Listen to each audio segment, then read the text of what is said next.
The boy made a strange confession. I've heard none stranger in all my days of the priesthood. That doesn't surprise me. After he made it, he wept. A deep and terrible weeping from the cellar of his soul. You feel better now, my son? Yes, Padre. Then he asked for you. You are not his father. His father's dead. And his mother. Surely he told you that. Yes? You do believe him, don't you? This is a dark thing. For Mark and for you.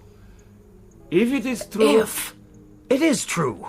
Every word. Maybe.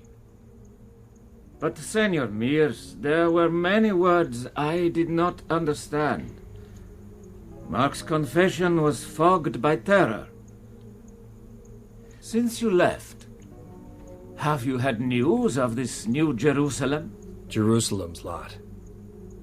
I get the local paper sent to me. They run stories from time to time. The lot's a ghost town. Mark, take it easy.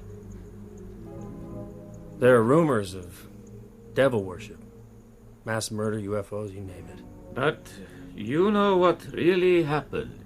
Yes. Father, I told you what happened. I know, my son.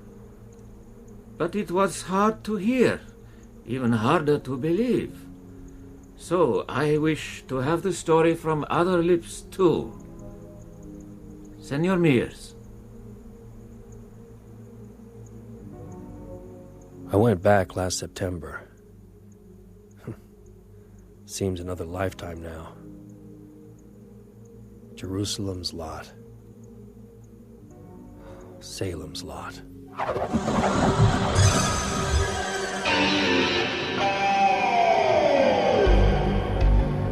Stephen King's Salem's Lot. Dramatized in 7 episodes by Gregory Evans.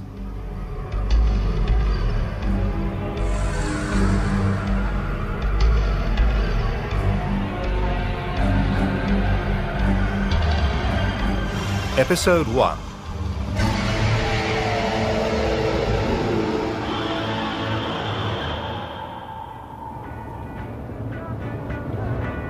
I remember seeing the sign on the turnpike. Route 12, Jerusalem's lot. For a moment, I thought of driving by, but I guess I had nowhere else to go. So I turned off. And after a few miles, Route 12 became Jointer Avenue. I took a detour along the Burns Road where I'd lived as a kid, past the iron gates of Harmony Hill Cemetery, then up the hill towards the Marsten house. When I first saw it again, looking down over the town, I shivered. Even so, I couldn't resist it. I just had to take a look.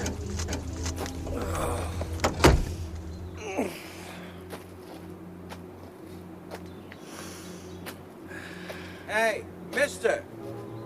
I hope you're not contemplating going further. Why not? This is private land. Oh, always was, but as I recall, no one seemed to pay much mind. Oh, that's so? Well, they do now. It seems like you've been here before. Yeah, I used to live in the lot years ago. Ben Mears. Larry Crockett, real estate. How do you do? Yeah, I'll be staying a while. Need a place to live. I don't suppose... The Marsten house? Yeah. Look at it, Ben. Who'd live in that? You'd never sleep nights. It's in a good position. Yeah, it's not for rent. It's just been sold. Sold? You're kidding. Who bought it? Look, Ben, here's my card. Oh, thanks. I've got an office on Joiner Avenue. Call in, and maybe I can fix you up. I turned from the Marsten house and drove down the hill into town. It was a few days later that I saw the girl watching me. I was sitting on a bench in the park. She was nearby, in the shade of a gnarled old elm, reading a book. She kept glancing up. I usually don't speak to strange women, but, do we know each other? No, I mean, that is... It's just that, you've been looking at me for 15 minutes now, and, well, it's very flattering. You're Benjamin Mears, right? Right, how'd you know? I'm reading this. There's your picture on the jacket. I couldn't believe it, but now I do. Would you autograph it for me? Oh, yeah, sure. Hey, a library book? Well, I'll buy them a new one. What's your name? Susan Norton. There. Oh, thanks. It's awfully good. Well, I'm glad you think so. I loved Conway's Daughter, too. Ah, that's the minority view. Look, Susan, can I buy you an ice cream soda? I was just getting a hanker for one. It was then in that soda parlor that I first saw Mark. To be honest, I hardly noticed him. I only had eyes for Susan. I bet you don't even remember. Too busy with my friends. One of them was Danny Glick. Strange. Yeah. How could we have known that in just a few weeks, our lives would all be tangled up together? I know, that's so annoying, just because he's younger than I am. Anyway, I got a new one, the Ghoul. Cool, what's it like? Oh, all fangs and claws, walking through a graveyard. I haven't painted yet, but I'll need lots of red, because it's so cool. I mean, I plan to go to New York. Maybe next year. You don't like the lot? No, I love it. I've lived here all my life. But enough of me. How about you? Me? What's a big city novelist doing in the thriving community of Jerusalem's Lot? Population 1,300. Would you believe, writing a novel? What? Here? In the Lot? Yeah. What's it about? Are you gonna... You're dripping. Oh, thanks. Sorry. I didn't mean to pry. I'm not usually gushy. No apologies, please. When I was a kid, I lived here, on the Burns Road, out near Harmony Hill. There's nothing there now but a little graveyard. Yeah, I know. Went out to look. Well, don't stop there. Why did you come to live in the Lot? How long were you here? My dad died when I was 7. My mom had a sort of breakdown. While she got her act back together, she farmed me out to my Aunt Cindy. Cynthia Stowens. I stayed with Aunt Cindy for 4 years.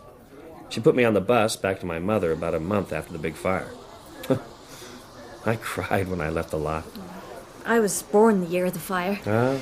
Biggest damn thing that ever happened to this town, and I slept through it. Your aunt's house burnt down? Yeah. And now you've come back here to write a book? Yeah. Why? Why? This place is my childhood, just like it's yours. That means it's haunted for me. You know, when I came back last week, I almost drove right by. I was afraid it'd be different. Things don't change here. Not much. So I've seen. I like that. My life got pretty hard after I left the Lot.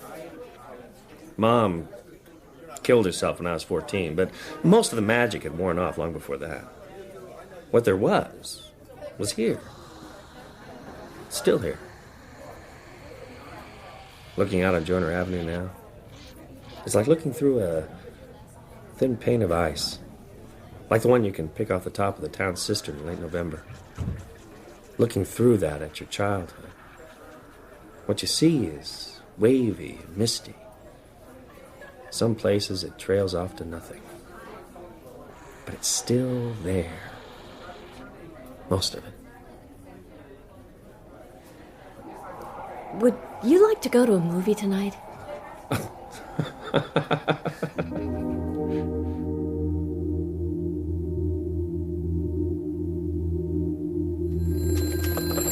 Larry Crockett, real estate. Straker. Wait, I'm not alone. Now get yourself a cup of coffee. I just come in. Move your cute little butt out of here now. Oh, and get me one while you're at it. Mr. Straker, glad to hear from you at last. No, you're not, Mr. Crockett. Not glad, not surprised either. You got my letter? Came last week. You've done what I asked? Sure, everything just like you said, Mr. Straker. Had the poster made up. Very classy. Opening in 1 week, Barlow and Straker Antiques. Browsers welcome. You will put it up tomorrow, in the window of the shop. Consider it done. As for the Marsten I put padlocks on all the doors. Got the keys right here. Unnecessary expense, you ask me. No one goes near I didn't ask Mr. Crockett. I will collect the keys this afternoon. So you're moving in at last. Folks have been wondering... Mr. Crockett, let me remind you of what I said at our first meeting. You will not speak of our little deal, nor of myself and my partner, Mr. Barlow. You will do as I ask, and you will keep quiet. Mr. Straker, you're not from these parts. This isn't Boston or New York. Sure, I'll keep quiet. But folks will still talk. There's gossip already. The ignorant tattle of the townspeople is of no consequence. Mr. Crockett, do as I ask, and you will be a very rich man. But talk about it, and I will ruin you. Understood? Understood. But remember, I made a condition here, too. Whatever you're doing in that house, making bombs or moonshine or $20 bills, I don't want to know. Agreed? Agreed. See you later, Mr. Crockett. Whew. My mama warned me about deals with the devil.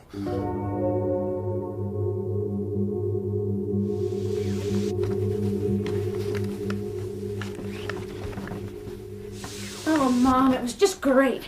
We talked the whole afternoon. We just have so much in common. Can I see his book?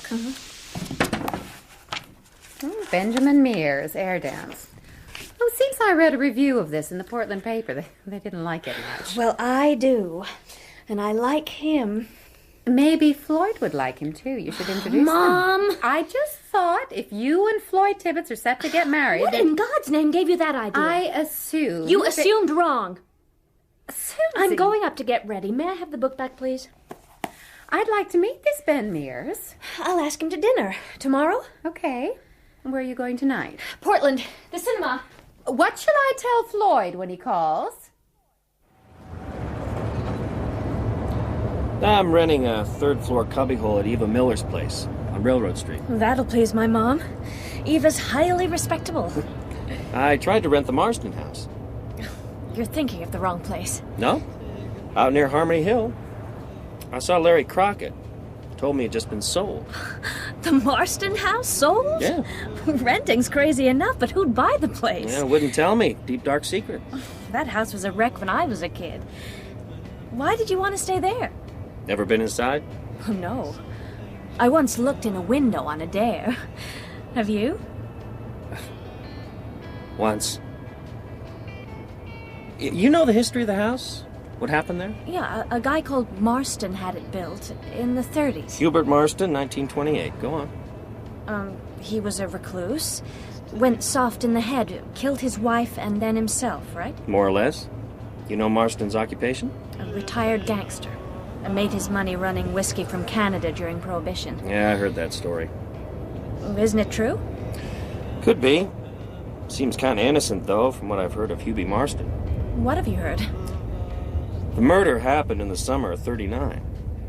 The mailman called Larry McLeod smelled a bad smell. Larry tried the front door, then went round the back. Luckily for him. Why luckily? In the kitchen, Larry found Bertie Marsten, Hubert's wife. Half her head was blown away. Oh, God. Been dead for days. Larry fetched Norris Varney, who was constable at the time, and they went in together. You've certainly done your homework. There was a fortune hidden in the house. Wow. I never heard that. When they went into the hall, they saw how lucky they'd been. The shotgun that killed Bertie was pointing straight at the front door. It had been lashed to a chair with a string from the trigger to the doorknob. Hubie was more than just soft. He was a fully fledged loon. They found him in the bedroom at the end of the upstairs hall, dangling from a rafter. How do you know all this? Well, like you said, I've done my homework. I read the papers of the time, spoke to a few people. Which people? The mailman, Larry McLeod, and Constable Varney's widow. This is for your book. You're writing about the Marsten house, aren't you? No comment. Not yet, anyway. Well, if you won't tell me that, tell me about when you went into the house. Ben? Okay. If you really want to know, but I don't think I can talk about that and drive. Let's find a place to pull up.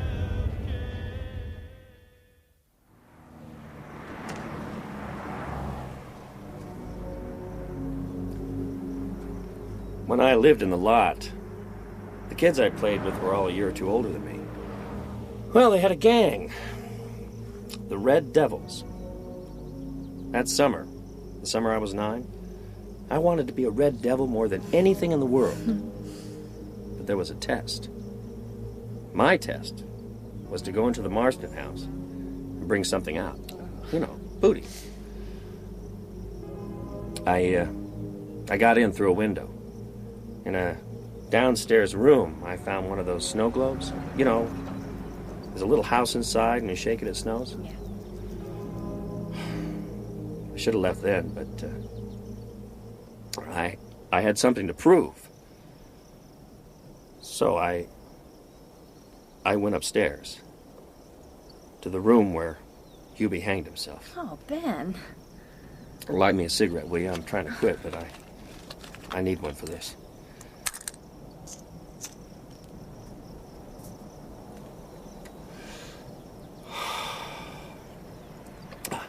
I was scared witless. I didn't dare look behind in case I saw Hubie Marsten shambling after me with a noose. At the top of the stairs, I got all my courage together and ran down the hall. I meant to dive into the room and grab the first thing I found and get the hell out. But the door was jammed. I pushed and pushed until suddenly it flew open. And there was Hubie, hanging from a beam. I could see his body outlined against the window. Ben, don't. Susan, it's the truth. The truth of what I saw then and what I remember 24 years on. Hubie, hanging there. Face green, eyes puffed shut, hands livid.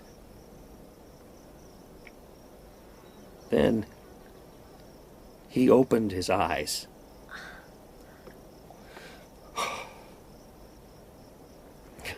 You could have heard my scream for 2 miles. I ran down the stairs, out the front door, straight down the road. When I finally stopped, I saw I had the snow globe in my hand. Still got it now.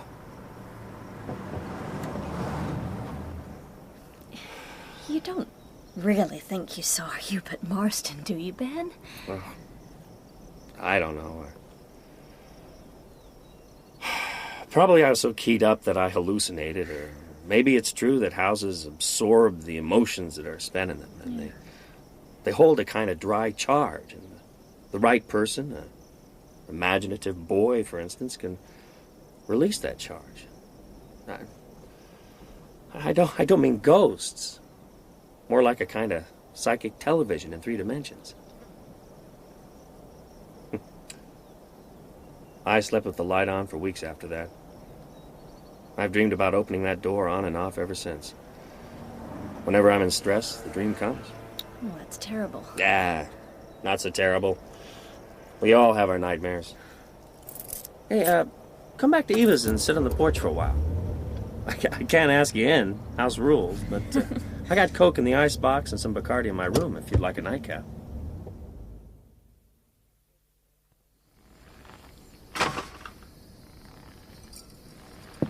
Here you go. Oh, cheers.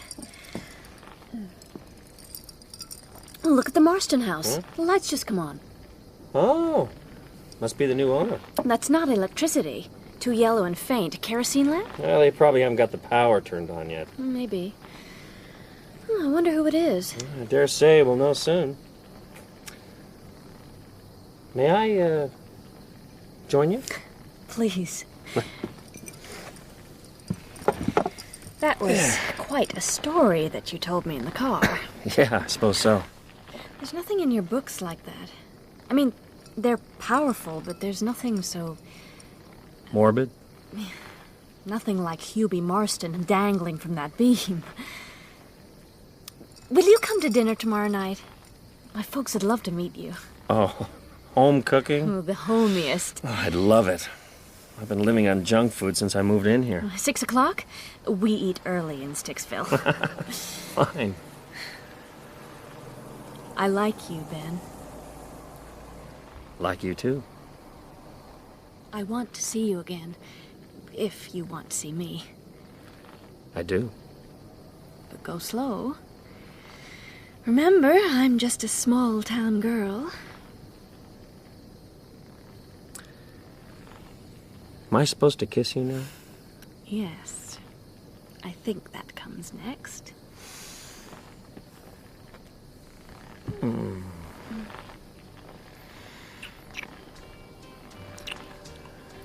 Oh. She wore blue velvet. How's your head this morning, Weasel? It's fine, Eva. Thanks for inquiring. Out late again, drinking at Dell's. Now, Ben was out late, too. I don't pick on him. With the Norton girl, right, Ben? Yeah, no secrets in this town. Susan Norton's real nice. Too good for Floyd Tibbetts. More coffee? Oh, thanks, Mrs. Miller. Yeah. Come right in. Hi, Weasel. Oh, Mike. Hey. Eva. Sit down, I'll get you some coffee. Mike, this is Ben Mears, the writer. Mike Ryerson. How do you do? Mike, you okay? You look pale as death. Weasel, I got bad news. I was just out at Harmony Hill. When I turned in the drive and got out to unlock, there was a dead dog hung head down from the gates. Oh, my God. I'm pretty sure it was your Spike. Oh, no. Mike, you certain? I got him out in the pickup. Take it easy, Weasel. He don't look pretty. How was the dog killed? Throat slit, right there on my spot. Strung up like a steer in a slaughterhouse. What? When I lifted him down, I felt sick to my stomach. What sort of pervert would do such a thing? God knows. More like the devil.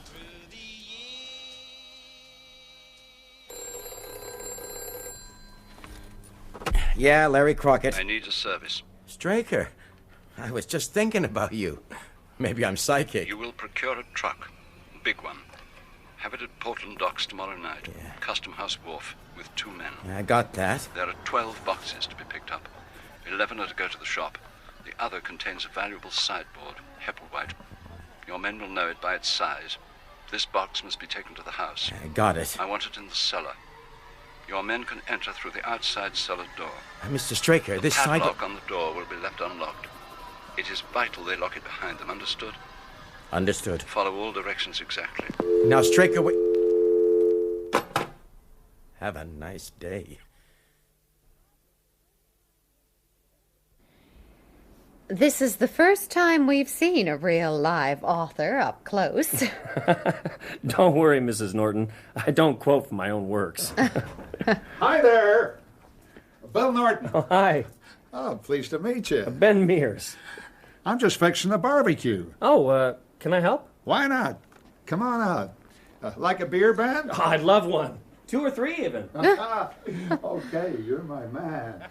That's great. Do you hear about Weasel Craig's dog? Spike, has he run off again? He's always doing that. No, he was killed this morning. Hit with the car? No, sacrificed.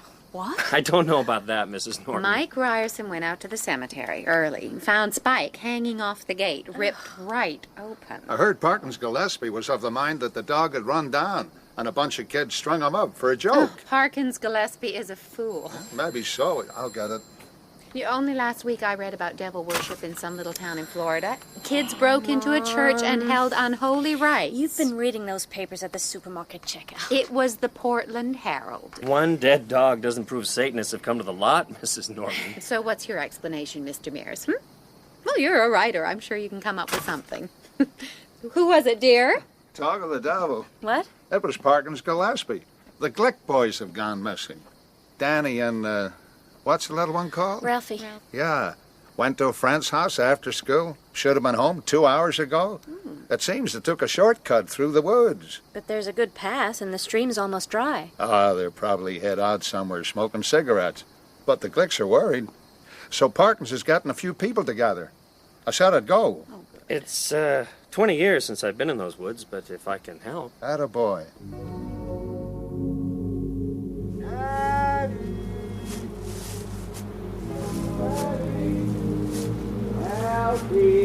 Danny! Dan! Ralphie!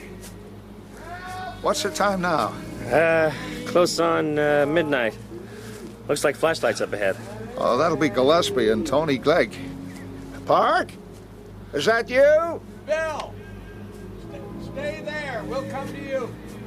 I can't figure it, man. This is the only way they could have come. Unless they wandered off the path. Well, why would they do that? They're kids. Maybe they went after a woodchuck.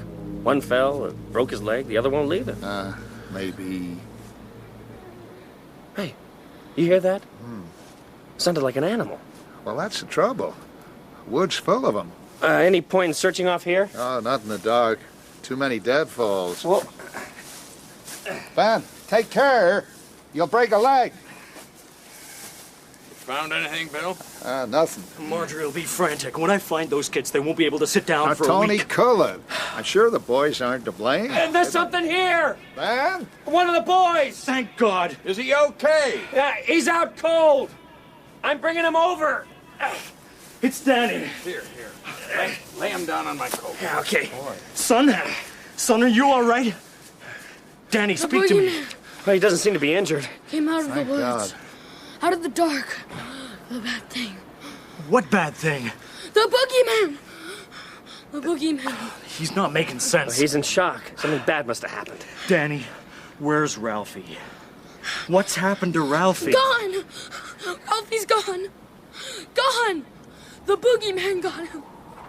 Ralphie's gone!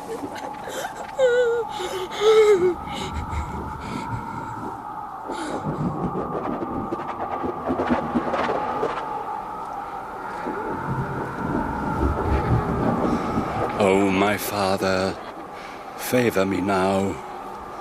Lord of flies, favor me now. I come to make sacrifice for your favor. I bring you reeking flesh and spoiled meat. With my left hand I bring it to this place, consecrated in your name with the blood of a beast. Send me a sign to begin your work.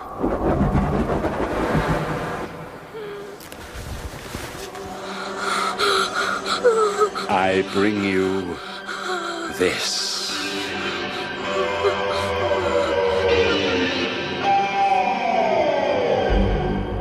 You have been listening to Episode 1 of Salem's Lot by Stephen King, with Stuart Milligan as Ben Mears, Teresa Gallagher as Susan Norton, and Danny Canaber as Mark Petrie. John Moffat played Straker, Matt Zimmerman, Larry Crockett, Shelley Thompson, Ann Norton, Harry Taub, Bill Norton, Don Fellows, Parkins Gillespie, Peter Yapp, Father Grathon, Ronald Fernie, Mike Ryerson, Peter Whitman, Weasel Craig, Francis Jeter, Eva Miller, David Jarvis, Tony Glick, and David Freed, Danny Glick.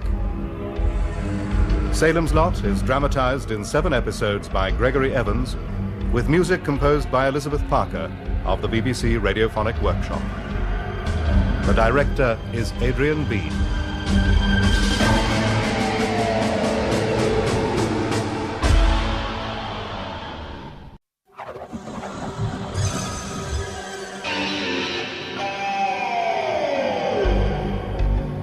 Stephen King's Salem's Lot. Dramatized in 7 episodes by Gregory Evans.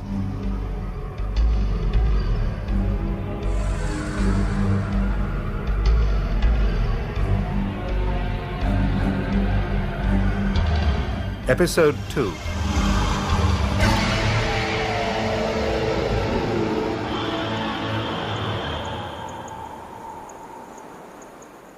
That's when it all started. The night Danny and Ralphie Glick went missing. Did you know those poor boys, Mark? They were my friends. It was my house they'd been to when they walked off into the woods. Looking back, I guess that wasn't really the beginning. The evil in the Marsten house had been there for decades, waiting for something to release it. The other evil. The greater evil. What of the two boys? We found Danny that night, like I said. We searched for a week for Ralphie. The police dragged the river. Volunteers combed the woods and fields.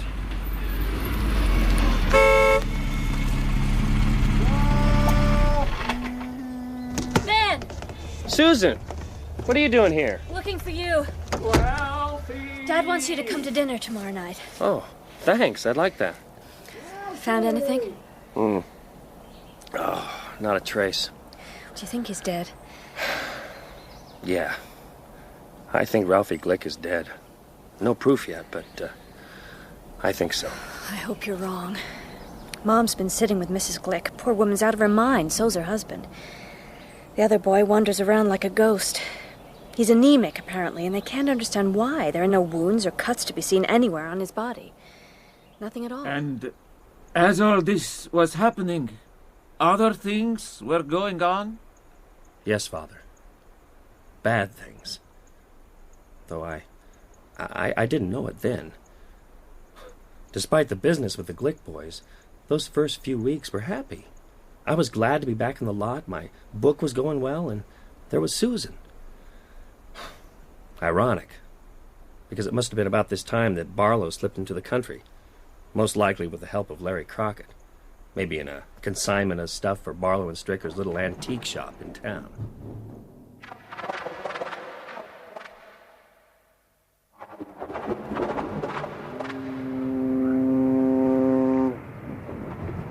Here they are. 12 boxes. Name of Larry Crockett. Sign here. Here's your invoice. Don't strain yourselves. Hey, Mike, ain't that private? We gotta make sure it's the right stuff. We screw up and Larry'll tack our asses to his bulletin board. Polish rocket chair, German clock, spinning wheels, sideboard. Jesus, Mike. Tourists. You could sell them a bag of cow shit if it was an old bag. Hank, there's no custom stamp on this one. Which? The big one, the one for the Marsten house. All the rest are stamped every which way. This one's clean. For God's sake, Mike, who the hell cares? Let's just get this junk on the truck. The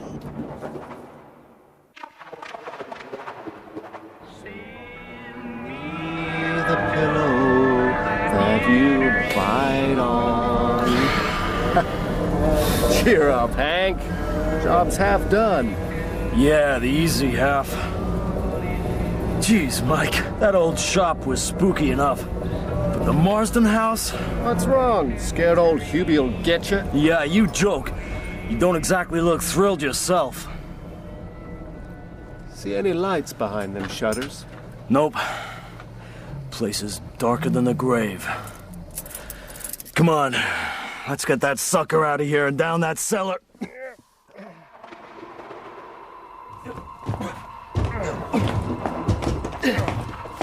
What's in this thing, for Christ's sake? It's not the weight. It's this place. Takes the heart out of you. I was never this scared of Nam. Mike, watch out! Jesus, Hank. Pitch black, steps of slimy slick. I'm sweating like a hog. No wonder we dropped it. Couple more steps. We're down. That's it. I'm out of here. Mike, wait. Larry wants it. Larry wants it someplace he can put it there himself. Come on. Oh, my God. Oh, no. Jesus. Mike? Mike, wait for me!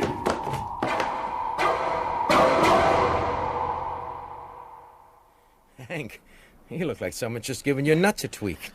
Here, have a shot of this. Thanks, Larry. Where's Mike? Dell's getting drunk. I didn't tell him, but I gotta tell you, Larry. I can't help it. I just gotta. Sure, Hank. Tell me everything. I seen something down in the cellar of that house. Yeah? A shirt. Maybe some jeans. And a trainer. I saw a trainer, Larry. So? The Glick boy was wearing jeans. Read it in the ledger. Jeans, shirt, and trainers. Larry, what if the guys that bought the house and that store, what if they done for the Glick kid? See a body down there, too? No, Larry, Because if you did, it'd be a matter for the police. And I'd drive you right down to see Parkins this minute. But, Hank, something like this, a lot of nastiness can come up. Like that waitress at Dell's you've been seeing. Jackie, ain't it? I didn't see a body. Maybe you didn't see any clothes either.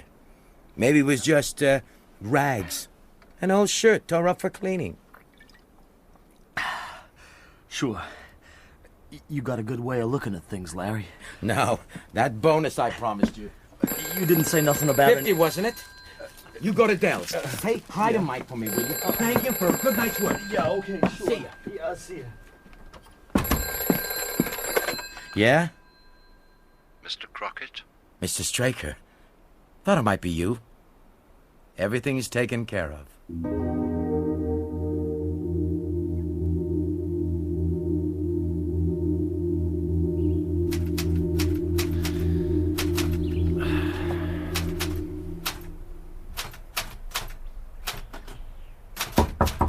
Come in. Morning, Mr. Mears. Eva told me to come up. Constable Gillespie. It's a surprise? Well, my wife just read your book, Air Dance. Oh? She's kind of shy. She thought maybe you might sign it. My pleasure, Constable. Let's see. There you go. Though the way Weasel Craig tells it, your wife's been dead for 15 years. Weasel say that? Uh-huh. You're here to brace me. I'll ask a question or two, yeah. Like, where were you the night that Ralphie Glick went missing? From 9:30 on, I was searching the woods with you. I was thinking of a little earlier, Mr. Mears, say, between 6 and 7. Am I a suspect? I ain't got no suspects. Thing like this, I'm out of my league. Catching drunk drivers out by Dell's is more my line. So, where were you? Well, suppose I don't want to tell you. I might think you had something to hide. Now, you know the older boy's dead, don't you? Danny Glick? No. No, I hadn't heard that. When? Early this morning. The doc out at Central Maine General said the kid was looking better, too. Got some color back in his cheeks. There's no accounting for it, is there? I've got nothing to hide. I'm just tired of being the stranger in town. Pointed out in the street, nudged over in the library. Now you want to know if I got Ralphie Glick's scalp in my closet. Look, the night the kids went missing, I was having dinner with Susan Norton and her folks. At the Nortons all evening, were you? From about 7 until I got the call from the Glicks. And before 7? I left here around 6. Walked to the Nortons by way of Schoolyard Hill. Well, that's a bit of a detour. It was a fine evening. I felt like a stroll. Anyone see you? Well, not as far as I know. Well, that don't clear you as well as I'd like. What are you writing about here? Hey, none of your damn business. You keep your hands and your eyes off it, unless you got a warrant. You're kind of touchy, aren't you, for a man who writes books to be read? When it's in print, I'll see you get 4 signed copies. Till then, it comes under the heading of private papers. Fair enough. For the record, I don't think he ever saw the Glick boy, but it's my job to ask. Yeah, understood. Mr. Mears, in a pissant little burg like Salem's Lot, you're the stranger in town till you've been here 20 years. I won't keep you from your work. I gotta make another call.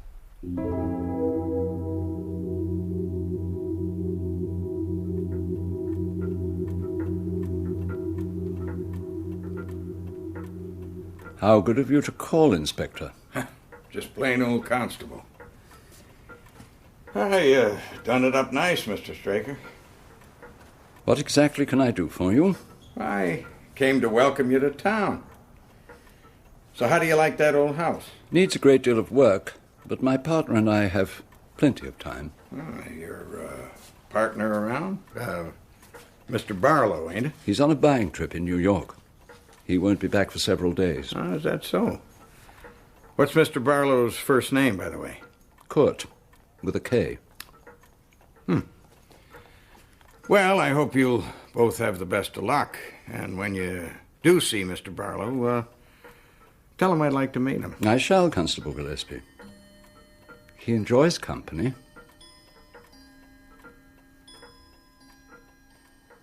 Mom said Parkins Gillespie was checking up on you today. This is a small town. Mom had you practically tried and convicted. She doesn't like me much, does she? No. I'm sorry. Yeah, it's okay. I got your dad on my side. He knows class when he sees it. Ben? Yeah. I don't want a soda. Let's go to the park instead. Here? Yeah, that'll do fine. Here, let me spread my jacket.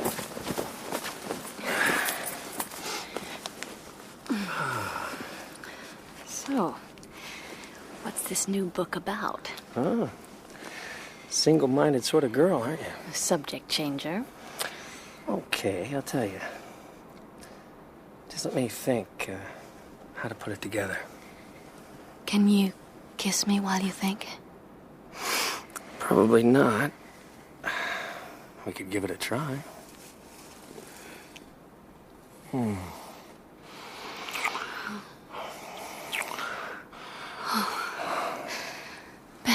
Yeah. Make love to me. Do you want to? Yeah. Yeah, I want that. Here. On the grass.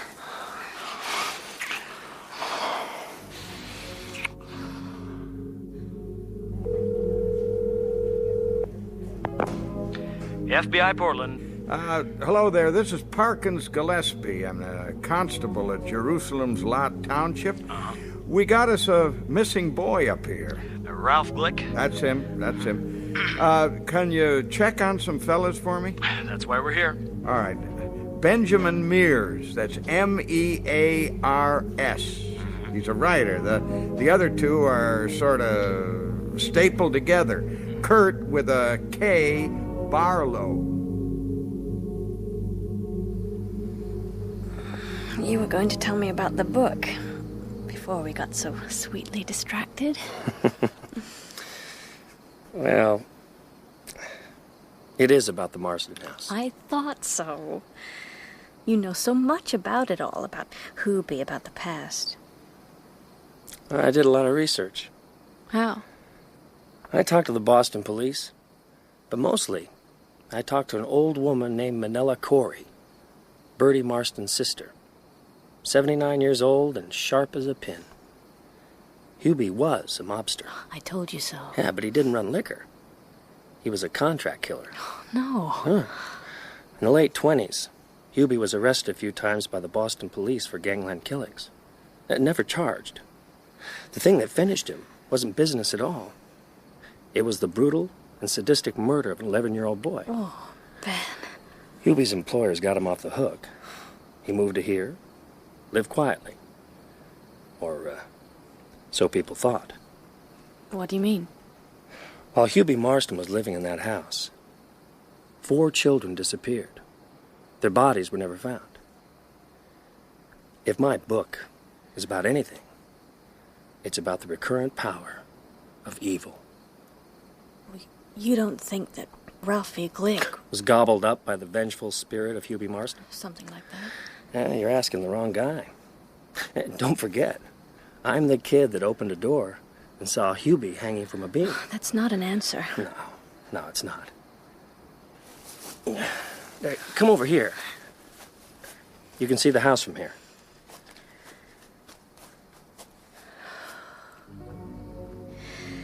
There's something about it. Chilling. I believe that the evil man lives on. I think that house has been sitting up there all those years, holding the essence of Hubert Marsten's evil in its old, moldering bones.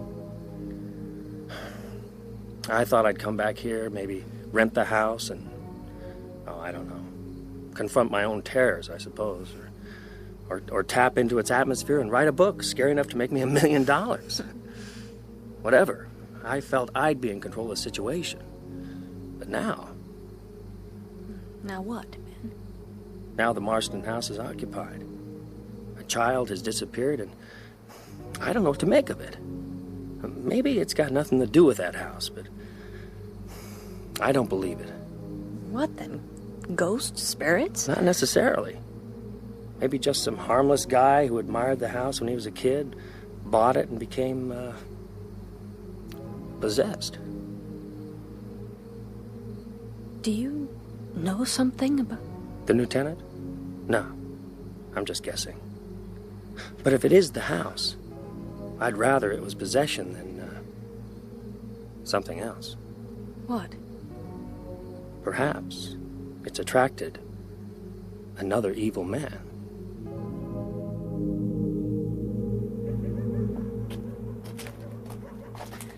You're going back to Eva's? Get on with the book. Nah. I feel too restless. Maybe I'll drive out to that bar. What's it called? Dell's? Yeah, Dell's. Good night, Susan. Is that it? Better be it. Your mother's watching us from the window. Ben. Yeah. I love you.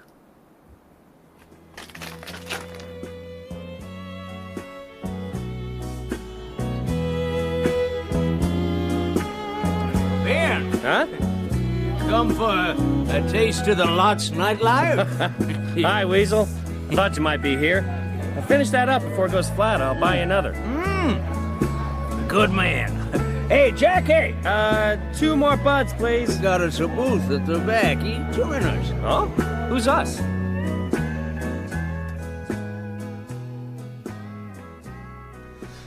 Matt Burke. Glad to meet you, Mr. Mears. Ben, please.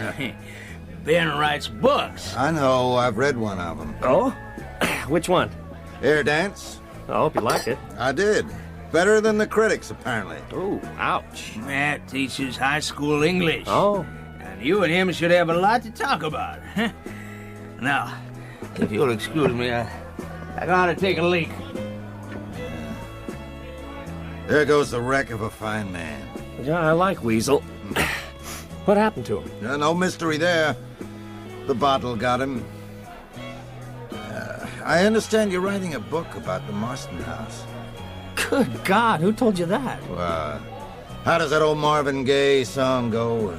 I've only told one person. You certainly didn't hear it from her. Are you psychic or have you got good spies? Oh, the best. Loretta Starch, a lot librarian. Oh, yeah. She tells me you've been scouring the Cumberland Ledger for articles on that ancient scandal. I know you're an author. I put 2 and 2 together. Jackie! That was a terrible thing. It stayed in the town's consciousness. Small towns like to hoard nastiness and scandal, of course. Yeah, Mr. Burke? 2 more beers, please, Jackie. Oh, lovely girl. I used to teach her. Her mother, too, come to that. What was I saying? The Marsten house. Oh, yes. Hubie Marsten's crime has left a particularly deep scar on Salem's lot. I sometimes wonder if it's all to do with the geography. Well, I know what you mean. The house stands on that hill overlooking the town like some kind of dark idol. You've got it precisely. The Marsten house has looked down on us all for over 50 years. On all our crimes and sins and lies. Like an idol. Mr. Burke. Yes, Jackie? It's Weasel. He's passed out in the men's room. Can you come and give a hand? Oh, dear.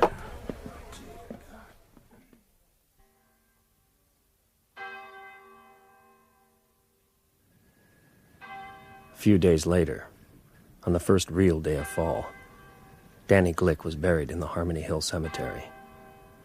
The tragedy that had fallen so suddenly on the Glick family, one son dead, the other still missing, was rare enough in Jerusalem's lot to ensure that a good portion of the town turned out. Lord God, through your mercy, those who have lived in faith find eternal peace. Bless this grave and They all send your look angels to shell-shocked. watch over it. After that service, I'm not As we surprised. bury the body of Daniel Why do Glick, they do that? welcome him What? into your The presence. open coffin is morbid. And with your saints, let Poor him kid rejoice looked asleep, in you forever. like he was going to open his We eyes ask any in the name minute. of Christ our Lord. Amen. Amen.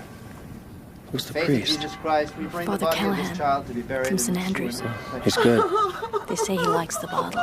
Let us pray to God, who gives life to all things.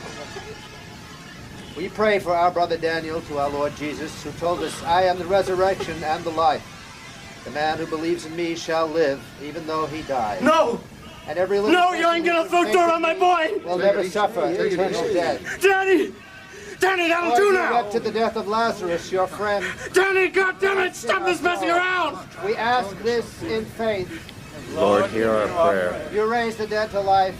Give our brother Daniel eternal life. We ask this in faith. Danny, you stop it now! You got your mama scared! Was washed clean Let and me go! Let me go! Give him I want my fellowship boy! with all Danny, your come out of there! He was nourished with your body and blood. He ain't dead! He ain't dead! He can't be! He's only 12 years old! In faith. Danny! Lord, hear our prayer. Danny!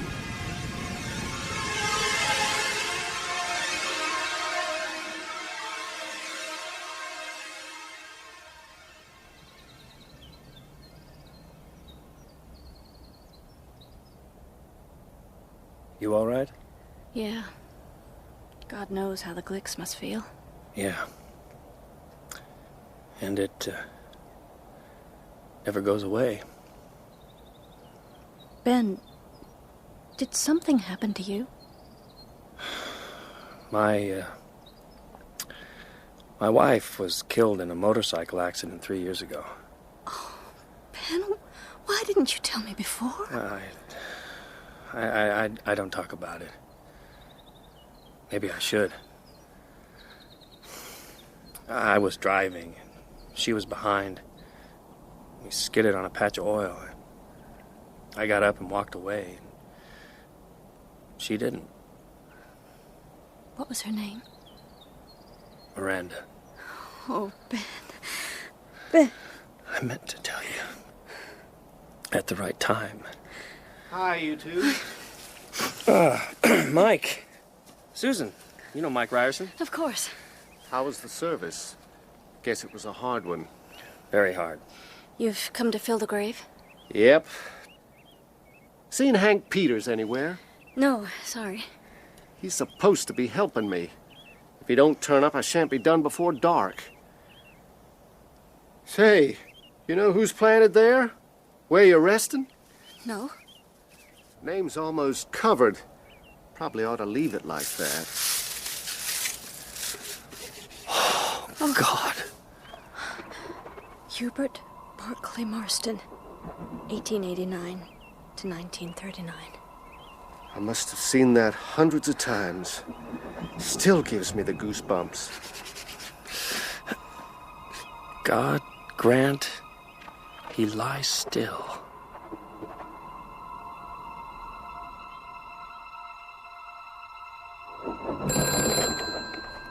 Constable Gillespie? Yeah.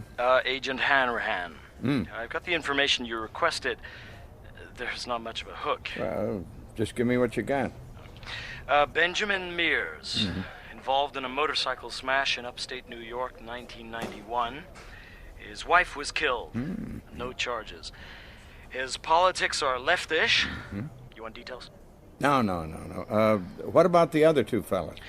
Kurt Barlow, British citizen, born in Germany, or further east, fled to England in the war, probably in his 70s. Dates are a little vague. Been in the import-export business in London for 30 years, most of that time with Straker. Straker seems to be the fellow who deals with the public. Barlow's rarely seen. Oh, is that so? Richard Throckett Straker. British by birth, 58 years old. They both applied for U.S. visas 18 months ago. That's all we've got. Except that they may be an item, if you know what I mean. Yeah, that's about what I thought. No known connection between them and Mears. You need more help, just call.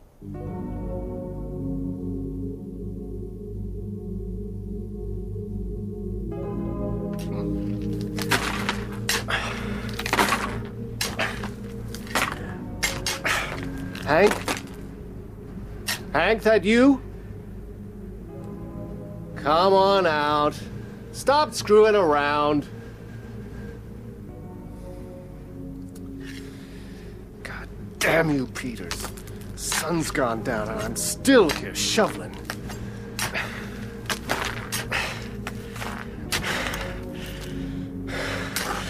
Look at it. Damn waste.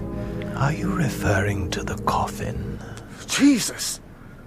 What in hell are you doing, creeping up like that? Could have given me heart failure. Who are you, anyway? My name is Barlow.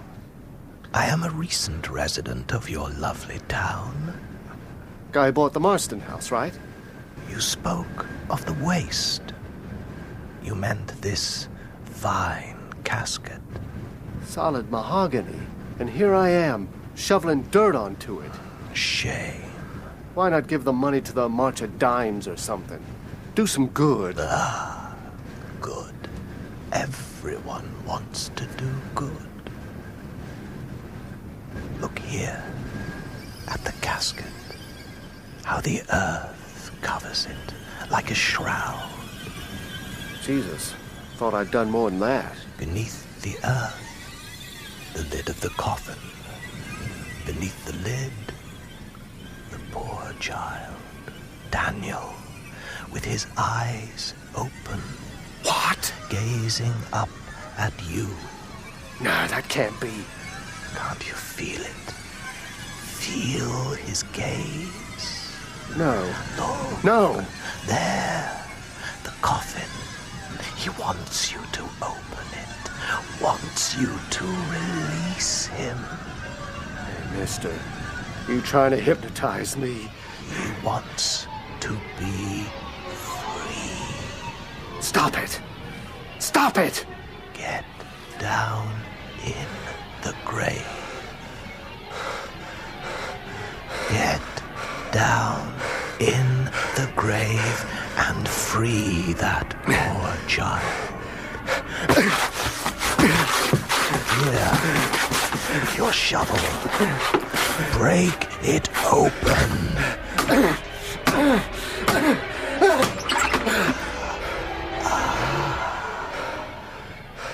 Daniel. Welcome. Master.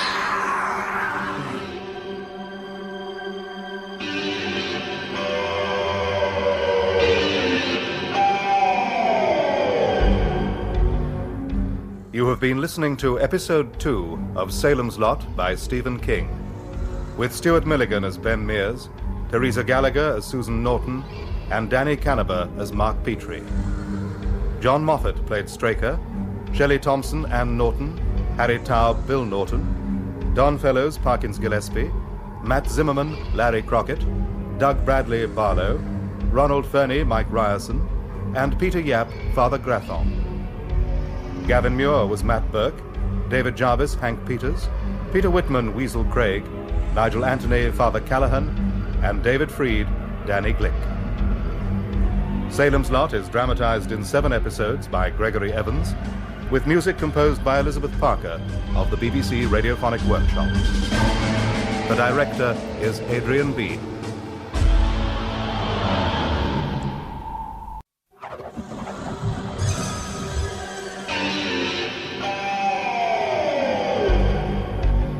Stephen King's Salem's Lot.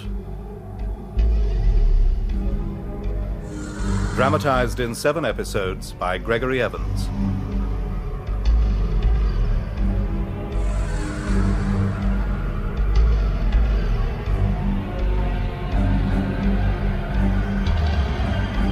Episode 3.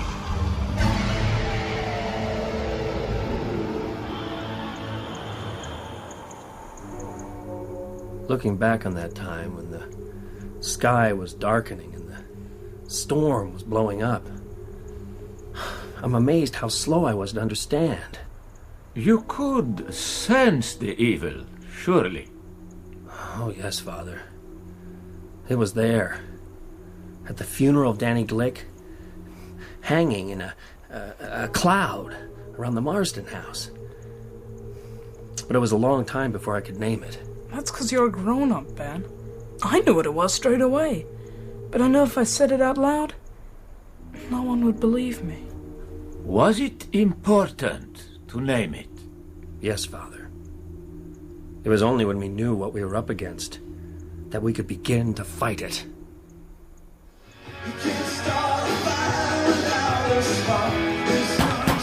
Matt!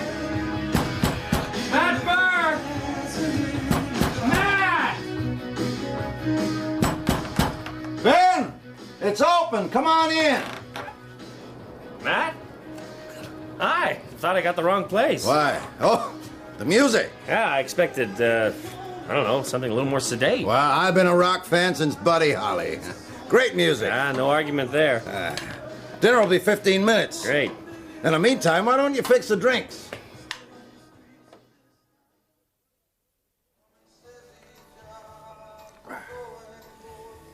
You get enough to eat? Oh. Is the bear a Catholic? More wine? Please. That window faces the wrong way, Ben. You can't see it from here. What? The Marsten house. I bet you nickel that's what you were looking for. No bet.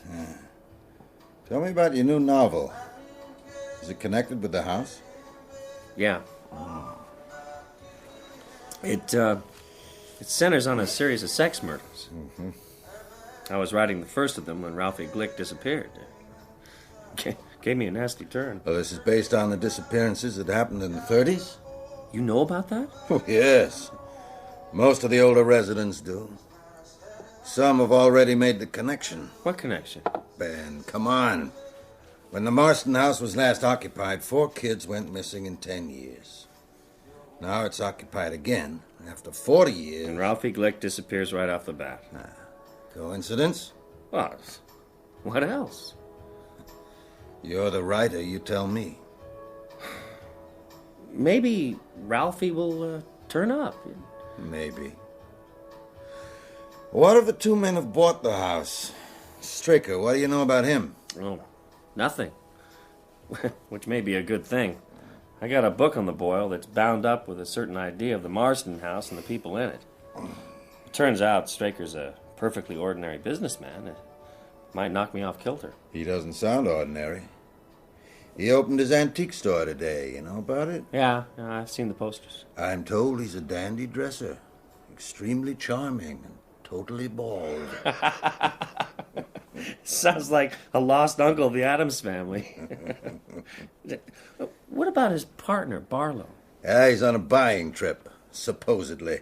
Why supposedly? Oh, I don't know. It's probably all on the level, but that house makes me nervous. It's almost as if they sought it out. Or it called them. Somebody moves in, and another child goes missing. And then there's the death of Ralphie's brother. Very odd. Odd? Danny Glick's death is tragic, but... My doctor's a young fella named Jimmy Cody. He was consulted about Danny's case. The kid died of pernicious anemia.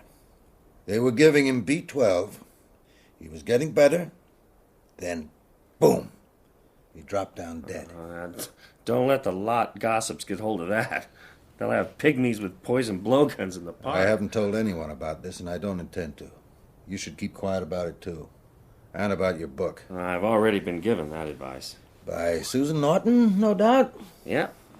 Oh, speaking of Susan, I better get going. I'm seeing her later. Yeah, well, I'll come with you. I think I'll drive over to Dell's, have a couple of beers. Helps my insomnia.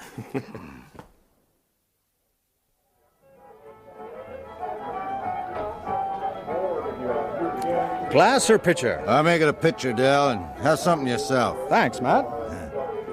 Matt, do me a favor. Yeah, if I can. Mike Ryerson's over there, third booth along. Talk to him, will you? I reckon he's on something. Something bad.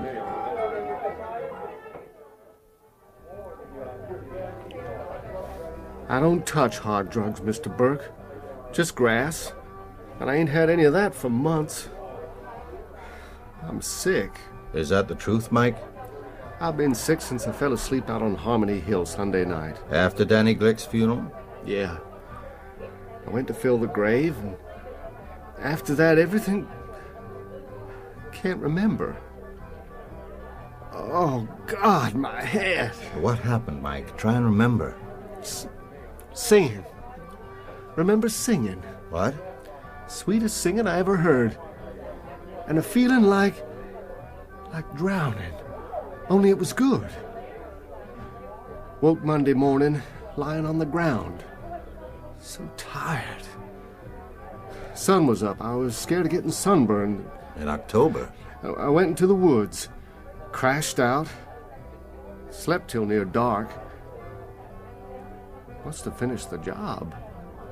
Can't remember doing it, but the grave was all filled in. What about Tuesday?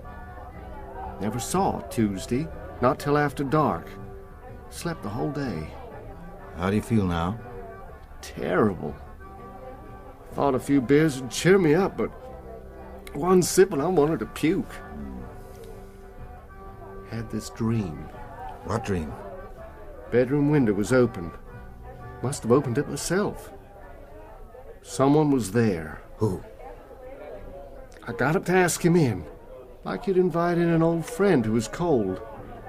Or hungry. Who was it, Mike? Who was at the window?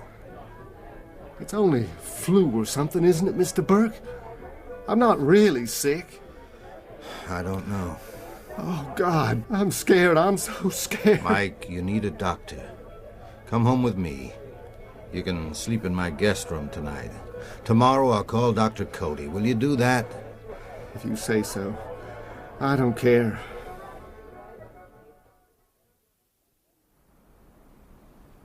I got you some pajamas.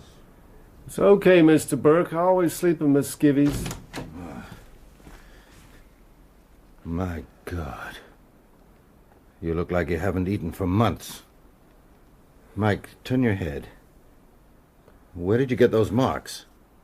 What marks? On your neck. Scratches. No. They're more like... Look in the mirror. Never seen them before.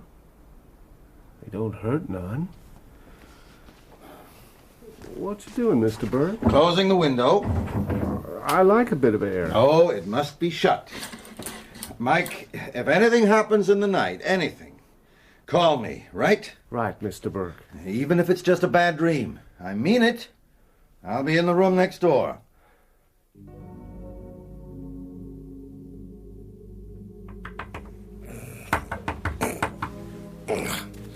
What? Who is it? Eva Miller, Mr. Mears. Telephone. Oh, long distance? No, it's Matthew Burke. What time is it, Eva? Just after 4. You'd better come quick. Mr. Burke sounds very upset.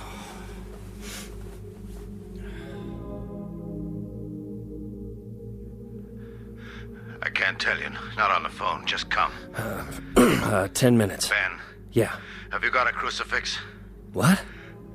No, I'm a Baptist. Well, I was. Get one.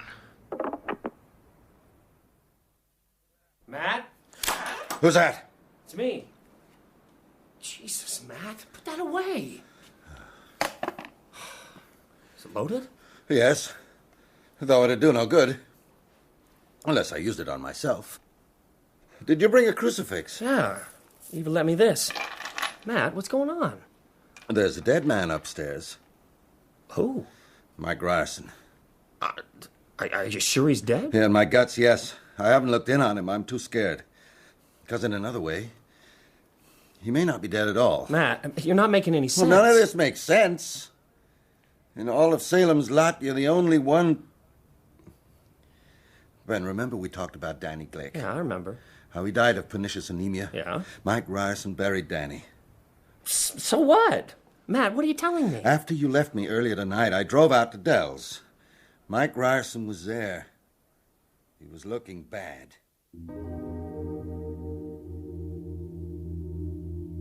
There was no sound from Mike's room. I assumed he'd fallen asleep, which was more than I could do. I had all this stuff spinning around in my head, literature and fables and folklore, Coleridge's Christabel, Bram Stoker's evil fairy tale. Then out of the silence, I heard Mike's voice. He said, "Yes, come in." Who to? I don't know. But I heard the window in the guest room being opened, and I started to pray. I couldn't help myself. You didn't go and look? Ben, I was paralyzed with fear. I've never been so afraid. Well, there was a silence. And then I heard a laugh. The high, sweet, evil laugh of a child. Oh, Matt. Ben, it all points to one thing. Mike's story, the marks on his neck, those noises. No! Matt, that's not real. Well, there are monsters in the world, yes. Torturers, mass murderers, child molesters, but not this. Not this! You got any other ideas? What did you do then? I sat on my bed for 4 hours. And then I crept downstairs and called you. We better go up and take a look. Dawn's coming up. Yeah. It all seems like a terrible dream. Well, maybe it is. Maybe Mike's up there sleeping like a baby. Ben, could I wear this? Sure. Makes you feel better. It's odd. I'm not a believer, but it does. Hey, you think they'll let me wear it in the funny form? You want the gun, too? Oh, no, I'd probably stick it in my belt and blow my balls off.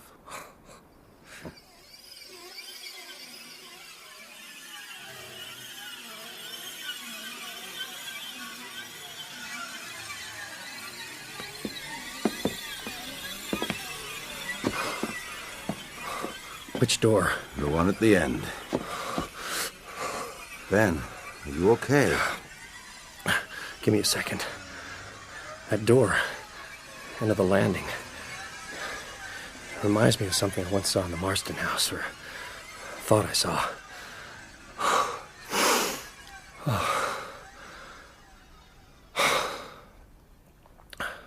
Fine now.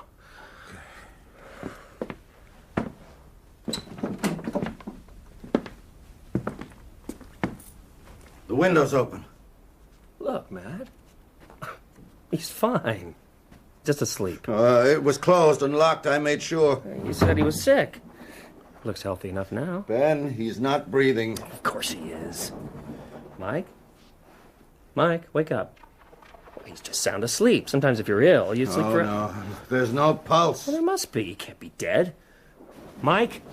Mike, wake up. Wake up! He's dead, Ben. Oh, no. Look at his neck. I don't see anything. There's nothing to see. The marks have disappeared.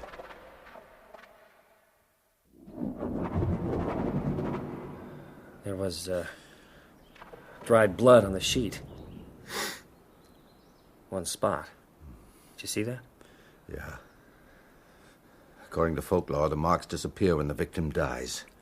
When he I know, I've seen the movies. We must drive a stake through his heart. That's desecrating a corpse. You could end up in jail or a padded cell. You think I'm crazy? No. Do you believe me about the marks? Well, why would you lie? There's no gain. Unless you killed him. Maybe I did. Well, I can't see why or how. And anyway... Anyway what? Oh, no murderer in his right mind would invent a story like yours. We keep coming back to my mental health. Matt...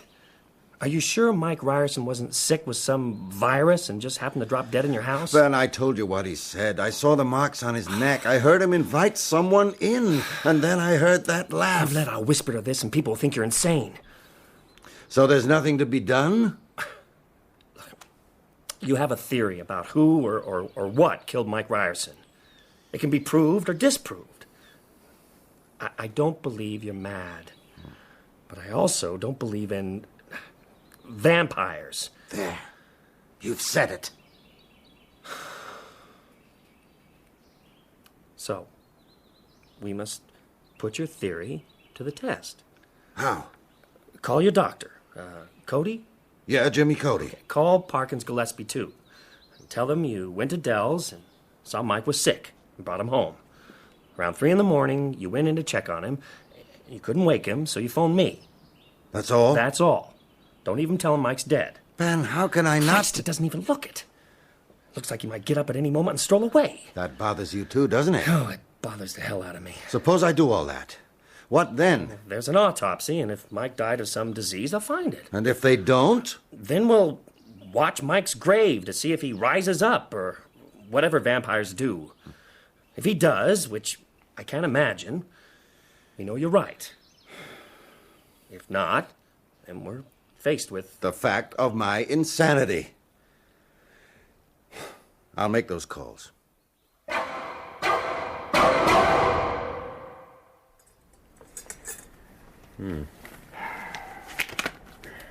You know, he sure don't look like a corpse. Doc, are you certain that he ain't in some kind of coma? He's stone dead, Constable. His condition reminded me of what you said about the Glick boy, Jimmy. Matt, that was a privileged communication. If Danny Glick's folks knew I'd mentioned that, they could sue me. Would they win? Probably not. Help me turn him over. Right. So what's all this about the Glick boy, Dr. Cody? Nothing. No connection. Any idea how he died? Not violently, that's for sure. There's not a mark on him. Doc, we'll leave you to finish up here, and Matt, maybe you'd tell me the whole story over a pot of coffee, okay? And Mr. Mears, I'd like to hear how you got into this, too. Then you and Jimmy Cody arrived. You know the rest. You two ain't holding nothing back on me now, are you? Park, there's nothing to hold back. Well, it's goddamn funny. Weasel's dog, the Glick boys, now Mike. That's a year's run for a pissant little burg like ours. Mr. Mears, I hope you ain't thinking of leaving us just yet. I'd like you at the inquest. Well, I'm not going anywhere. No. Yeah, I hear you're sparking Bill Norton's girl. Guilty? She's a fine lass. I guess she doesn't see much of Floyd Tibbetts these days. Haven't you got paperwork, Park? Yeah, a whole stack. This job's more trouble than the bitch in heat last couple of weeks. If you're okay now, Matt, I'll go too. I've got some sleep to catch up. Oh, I'm fine. Thanks, Ben. It's strange about the Marsten house, ain't it? How's that? Well, all this trouble. It started when those folks moved in. Maybe that old house has got a hex on it. How are you? It's 8:30 here in Portland. And today we've got a great lineup of songs for you. And singers, we've got Barry Manilow and Diana Ross coming up in the next few minutes. And in a minute we'll have Barbara with the...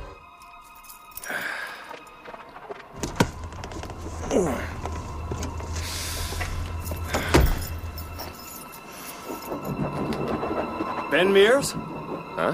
Who are you? Son of a bitch, you stole my girl. Oh, Floyd. Floyd, wait! I'm gonna kill you.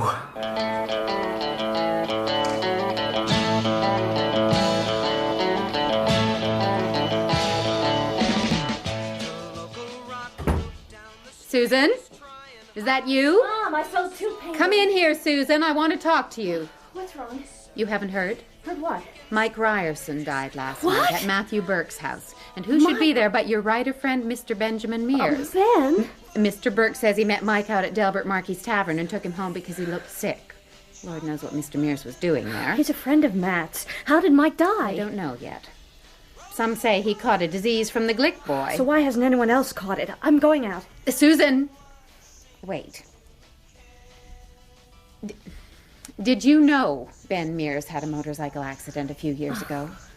His wife was killed. Ben told me. Did he tell you he was drunk? That's nonsense. The police breathalyzed him on the spot. Who told you this? One of the lot harpies? It's all lies. He was drunk. Mom! I'm moving out. I'll find a place in town. I should have done it a long time ago for both our sakes. Go! She's offended.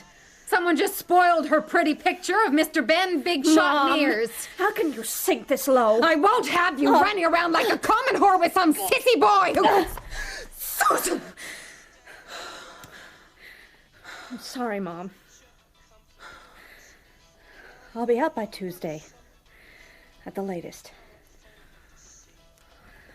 Floyd Tibbetts was here. I'm through with Floyd. He loves you, Susan. This is killing him.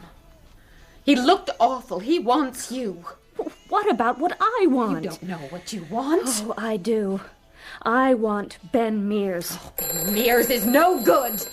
I've seen showboats like him before. Floyd loves you, Susan. Susan? He wants to marry you. Ben Mears is just after one thing. Mom, be quiet, please. Is it Ben? Floyd Tibbets was here this afternoon. Looked very odd. Had on a coat and a hat and dark glasses. What happened? He beat Ben up. Oh, right God. out in my driveway. Knocked him out cold. An ambulance came, took Mr. Mears to Cumberland Receiving. Thanks, Mrs. Miller. Susan, what is it? That nice boy, Floyd Tibbets. He's just put Ben in hospital. He's sedated. You can have just 1 minute.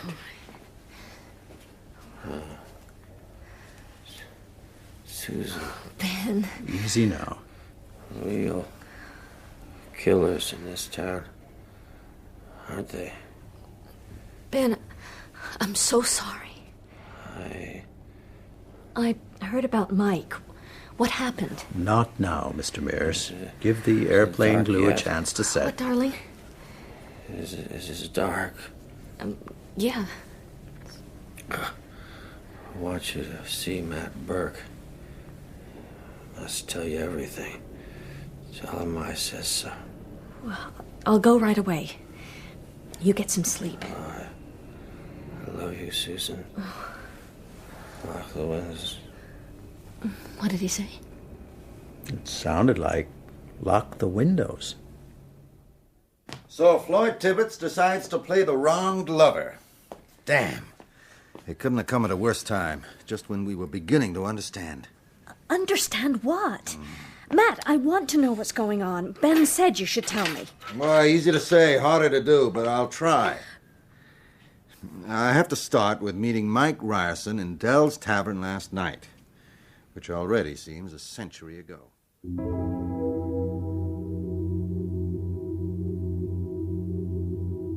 Now, shall I do my Napoleon impression? Tell you about my astral conversations with Toulouse-Lautrec? Don't be silly. There's something going on, but not what you think. You must know that. I did until last night. Well, maybe Mike killed himself. And the laughter? You dreamed all that. I heard what I heard. I was not asleep. More coffee? No, two's my limit. There's something I'm worried about. Very worried. Now,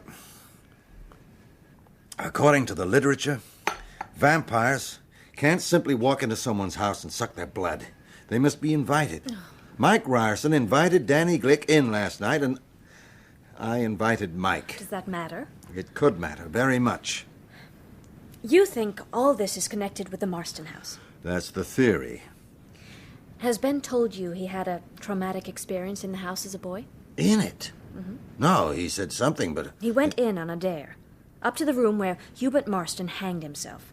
Hubie was still there, so Ben says, hanging from a beam. Ben looked at him, and Hubie opened his eyes. Oh, Christ. That hallucination, or whatever it was, has festered in Ben for 24 years. He came back to the lot to write it out of his system. I see. He has a theory about the Marsten house, based partly on his own experience, partly on some amazing research he's done on Hubert Marsten. Well, his taste for devil worship. You know about that? All small towns have secrets.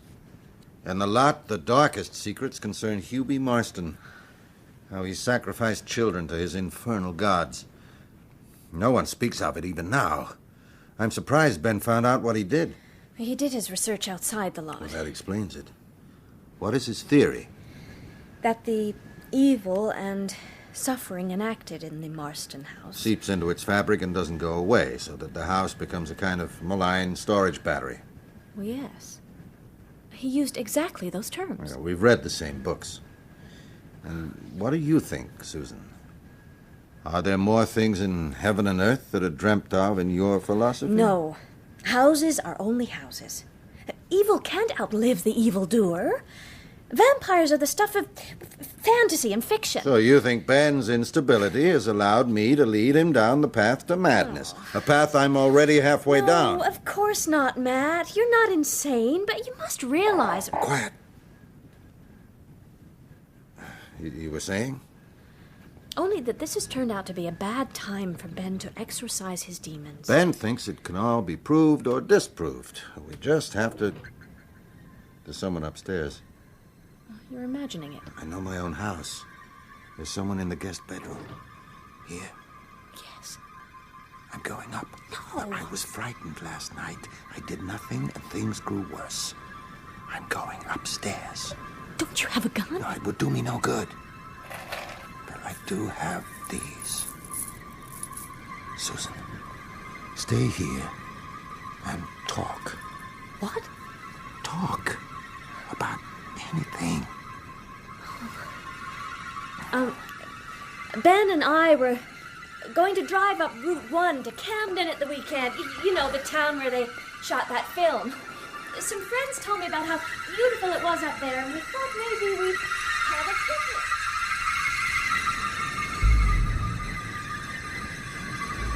They have the most charming little flatboard church. 18th century, I think it is, but now with Ben in the hospital, I guess we'll have to wait. Mike? Teacher, don't be afraid. Come to me. Look into my eyes. No. You look at this. No! Get out. In the name of the Father, Son, and Holy Ghost, I revoke my invitation. I will see you sleep like the dead, teacher. Go. Go!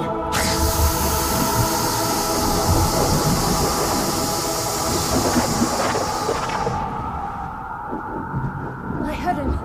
Where is he? Out there. Gone into the night. Ah! Matt!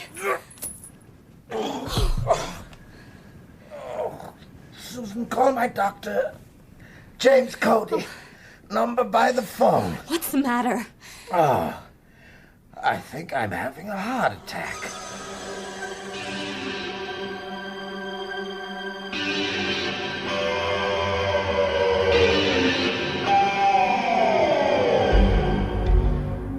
You have been listening to Episode 3 of Salem's Lot by Stephen King, with Stuart Milligan as Ben Mears, Teresa Gallagher as Susan Norton, and Danny Canaber as Mark Petrie.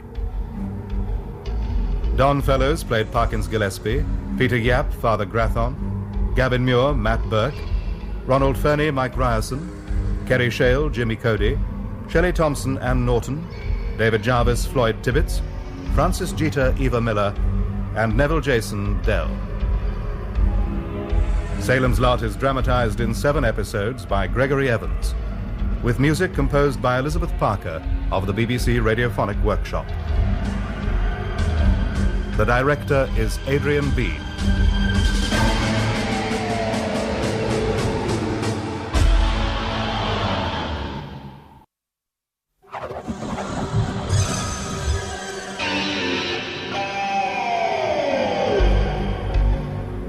Stephen King's Salem's Lot.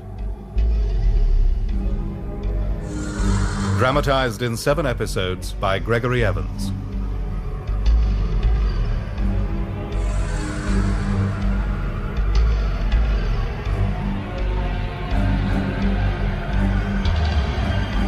Episode 4.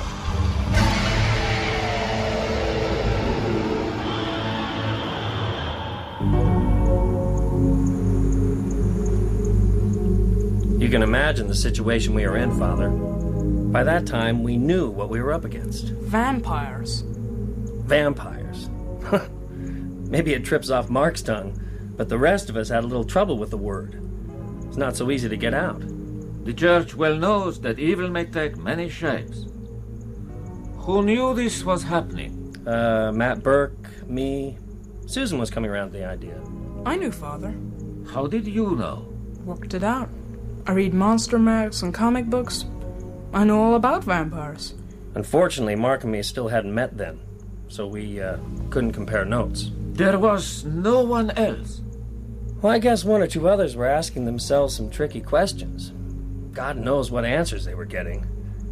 But there was a lot of pieces still missing. For instance, I had a bad feeling about the Marsten house, but I didn't see how it all tied in with Straker or Barlow, except as a sort of beacon, attracting evil. We didn't know then that in the 12 years before he shot himself, Hubert Marsten had a lively correspondence with an Austrian nobleman called Bryken, who later changed his name to Barlow.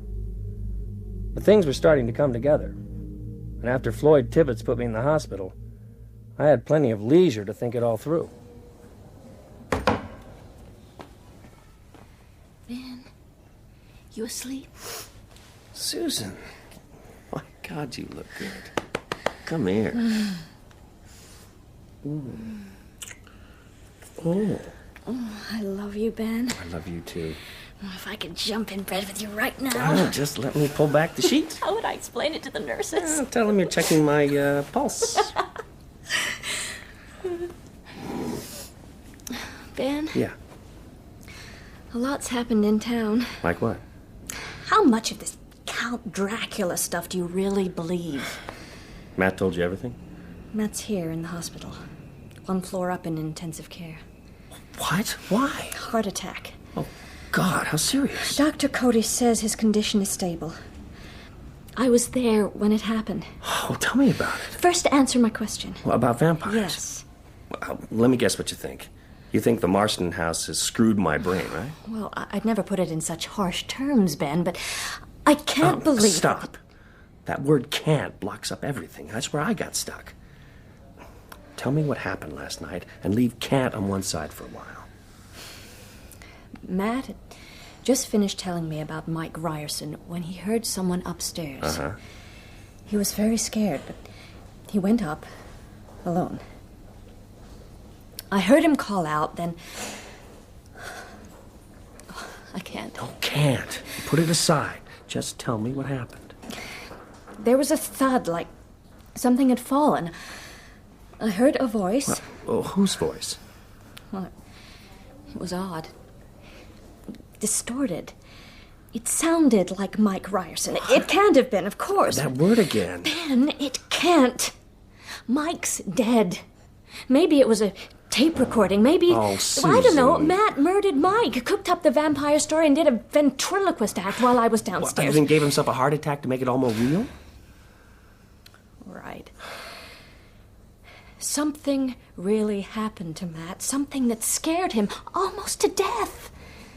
But not vampires. It's not rational. No, there's a lot going on in Salem's Lot that's not rational. Take your ex, for instance. I'm sorry, Ben. That's a side of Floyd I never saw. I can't understand it. Well, where's Floyd now? In jail.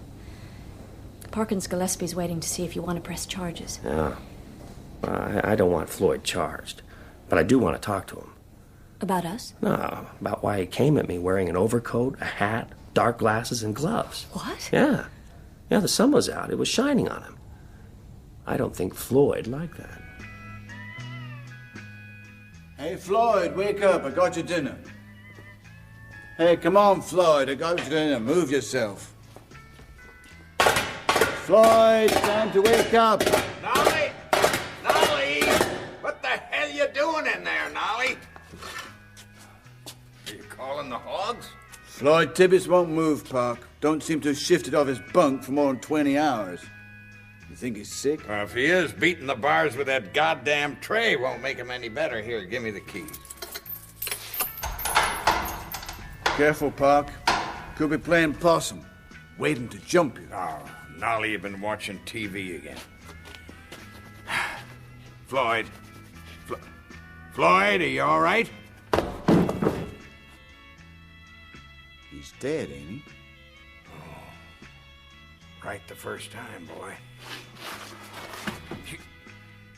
Jesus, he don't look dead. Looks more like he's cutting a few Z's. Yeah. Well, it's just like Mike Ryerson.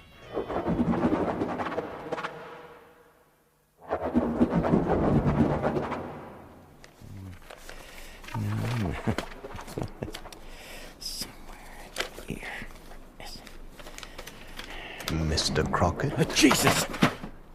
keep your treasures very secure. Who are you? And how the hell did you get in here? Damn place is locked tight. Please, Mr. Crockett. Right. Step out of the shadows. Keep your hands where I can see 'em, mister. Now, unless you want me to blow a hole in that fancy-looking suit... I am Barlow. Oh, shit. Straker's boss. I thought you were out of town. Not anymore. As you see, Mr. Crockett. Did Straker steal a key? Because if he did, I want it back. I'd done some stuff for you, and Straker paid me well.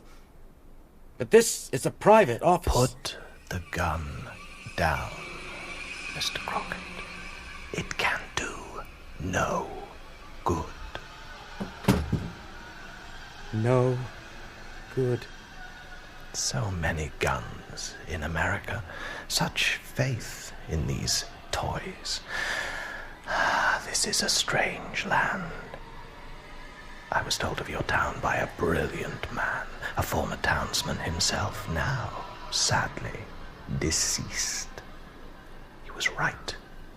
The folk here are full-blooded, stuffed with aggression and darkness so necessary to... there are no words for it in English. Poco, Verdelak, Ehrlich. Do you follow? Yes. Come to me, Mr. Crockett. I want to thank you for helping me to settle into your so perfect town. My leisure? No. No. My pleasure.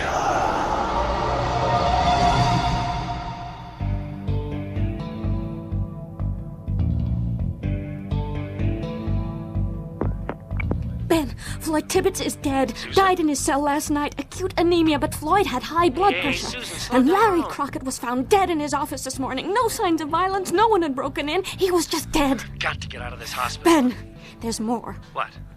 Mike Ryerson's body is missing from the morgue. That's it. Susan, have you got a crucifix? I've got some love beads. I'm serious. Can you get one tonight? I've got a girlfriend who's a Catholic. I could walk over... No, stay in the house. Make one. Leave it by your bed. Ben, I don't believe this. Don't care what you believe. Just make the cross. Humor me, please. Okay. Can you come to the hospital tomorrow around 10? Yes. Good. We'll go up and see Matt. Tell him everything that's happened. Then we better talk to Dr. James Cody. He'll think you're crazy, Ben. You must know that. Maybe. But it all seems more real after dark. Wouldn't you say?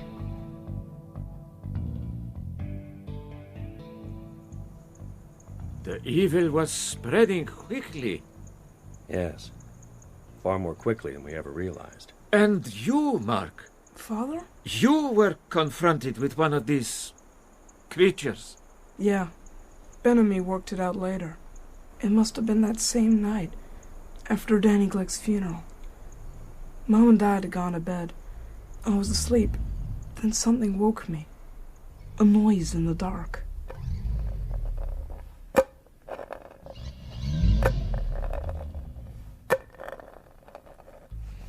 Who's there? Mark, it's me. Danny. My friend Danny, who I'd seen buried just a few days before. He was staring through the glass, his face pale, his eyes red, something dark smeared around his mouth. I understood right away, not only because of all the magazines and models and stuff, but because I was so frightened. Open the window, Mark. Let me come in. No! I come to play with you. I don't want to Just play. like I promised. Don't you remember? Go away! You're dead! You're dead! You were going to show me your models. Your monster models. Will you show me? Come to the window, Mark. It's not so bad. Look into my eyes. Not so bad. And you won't be afraid anymore.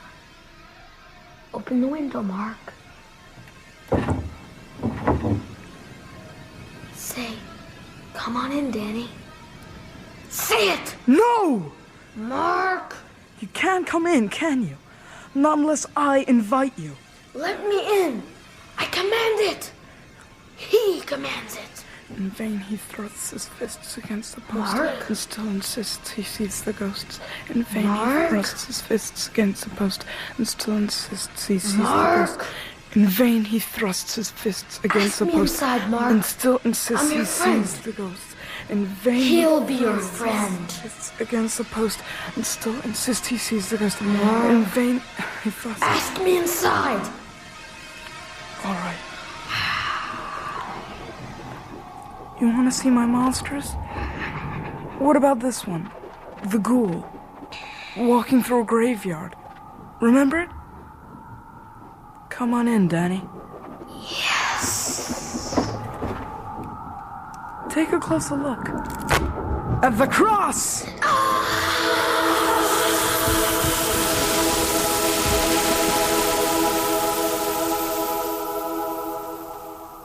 When I touched him with that little plastic cross broken off the model, it went through his flesh like he was smoke. So I kept a hold of it as I went back to sleep. Matt Burke faces something like that and gets a heart attack brought on by fright. Mark, he turns over and goes back to sleep. I guess that's the difference between men and boys. I heard Mark's story much later, of course. But the next morning, Susan and I were in a room at the Cumberland Hospital, listening to the account of a similar event. His chest was pale and thin. When he saw the crucifix, I must stop saying he. That wasn't Mike Ryerson. It called out something, and then went backwards out of the window like a diver off a board. I heard Susan call out from downstairs. That's right. My chest filled with pain. I keeled over, saw the crucifix in my hand, and felt glad I had it. Next thing I know, I woke in here, hooked up to all these nasty machines. So, what do you think of this hearsay? Well, ever since Susan told me her side of the story, I've been trying to find some rational explanation for it all. So far, I've failed. And you, Susan? Who used to write such well-organized essays? Well, Ben warned me off Kant yesterday, so let's just say I find it hard to believe that vampires are stalking Salem's Lot. Even so, I propose that we proceed on the premise that all of this is real, and abandon that premise if, and only if, it's conclusively disproved. You don't think it will be, do you? No. I know what I saw. So, Ben, what now? Well, I appoint you Researcher General. You've got the qualifications and you're off your feet. Oh, splendid. I'll get library books sent here by the truckload. Anything and everything on the subject. What will you be doing? Well, first, Dr. Cody. He examined Ryerson and Tibbets. Perhaps we can persuade him to exhume Danny Glick. Would he do that? Well, the Jimmy Cody I had in my class would. He was an imaginative, open-minded boy. But he's been through med school since then. All this is very roundabout. Why don't Ben and I just go up to the Marsten house? And put our heads in the lion's mouth? I thought vampires slept during the day. Whatever Straker may be, he's no vampire. Unless the legends are completely wrong. Well, let's go and find out. No, Susan. No, absolutely not. Okay. When will you see Cody? In half an hour. He's due to give me a checkup before I'm discharged. I'll see him then. Susan? I've got to go home and do some packing. I'm moving out tomorrow. Ben, I'll call you this afternoon. Mm-hmm. Any dizziness and nausea? No, Dr. Cody, I feel fine. I'll decide that. Any double vision? Not since the last time I bought a gallon of Thunderbird. All right, I pronounce you cured by the wonders of modern science and by virtue of a hard head. Right, now what's on your mind? That's a tricky one. Is it about Floyd Tibbets and Larry Crockett? Well, I can only tell you what I told Parkins Gillespie. I'm damned if I know who'd do such a twisted thing. I'm not with you. Well, you don't know? Know what? That someone snatched their bodies from the Cumberland County morgue last night. Oh, God. Do you know anything about this? Yes, I think I do. Dr. Cody, I got some stuff you ought to hear. Vampires. Matt Burke, of all people. That makes it awfully hard to laugh off. Yes. And you want me to exhume the Glick kid? Will you do it? Catch. Huh? Aspirin. Ever use them? Of course. You know how they work? No. Neither do I. Neither does anyone. It's white magic. My med school profs would tear their hair out if they heard me say that. And they'd roll on the ground and have fits if they knew I was going to request an exhumation order for the Glick boy. You'll do it? What can it hurt? If he's dead, he's dead. And if he's not? I'll have damn good material for my lecture to next year's AMA convention. Right now, it'll speed things up if I can get the parents' permission. I'll tell them I'm going to look for signs of infectious encephalitis. I'll call them now, test the water. I hope they don't make a fuss. You realize Danny Glick is the only corpse we got a marker for.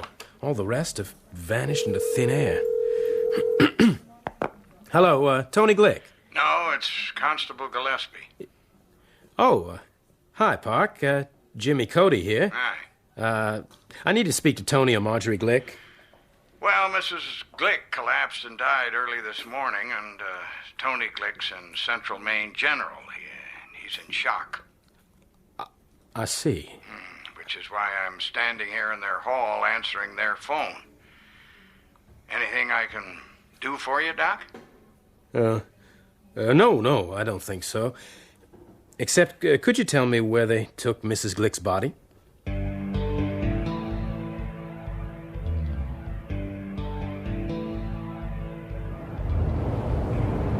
You know, Ben, this is a paranoid's dream. How many people in the lot could drop out of sight and not be missed for a month? 200? 3? Oh, surely not. There's no industry here.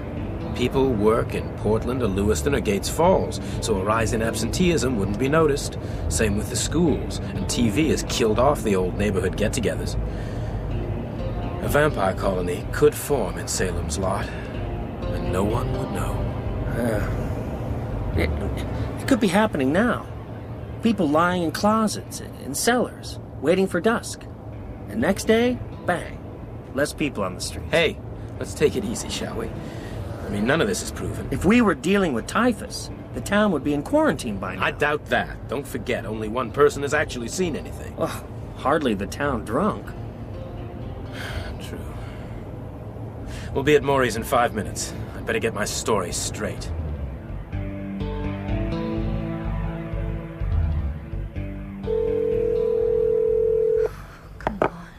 Hello? Mrs. Miller, this is Susan Norton. Is Ben there? I'm sorry, Susan. He got in from the hospital about 2:30 and went out straight away with Dr. Cody. Did he say when he'd be back? Not to me. Oh, thanks, Mrs. Miller. Can I give him a message? Tell him I'm trying the direct approach. Say I've gone to the house. The house? He'll know where I mean. And tell him not to worry. I'll take precautions. Maury, I want you to meet a good friend of mine. Maury Green, Ben Mears. Good to meet you, Maury. Shalom, Ben. Any friend of Jimmy's? Maury, we've come to ask a favor. A big favor. Hey, and what have you ever done for me? Ask Jimmy anything. You've got Mrs. Glick here. Downstairs. Poor lady. So much tragedy in one family. And she looks so sweet. She was your patient? No, but Ben and we'd like to sit up with her this evening, Maury. Sit up? Examine her, you mean? No, just sit up with her. Has she got something? Something infectious? Not in the accepted sense of the word. Is it okay? Sure. I thought you said a big favor. This may be bigger than you think. I'll make some coffee, then I'm off home. Here's the keys to the embalming suite. Lock up when you go. Thanks, Maury. Anytime, Jimmy. Just do one thing. Of course, what? If she says anything, write it down.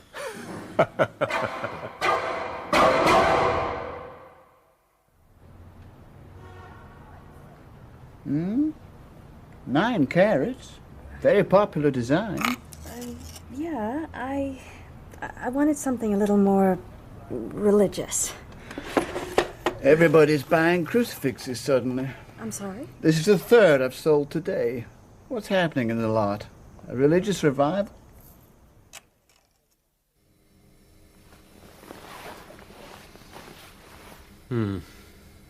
Interesting. No visible trauma. Without an autopsy, it's impossible to say how she died. But her condition is strikingly similar to Mike Ryerson's. You could see for yourself. No surface lividity. No rigor. If I didn't know, I'd say she'd been dead all of 5 minutes. And now? We wait.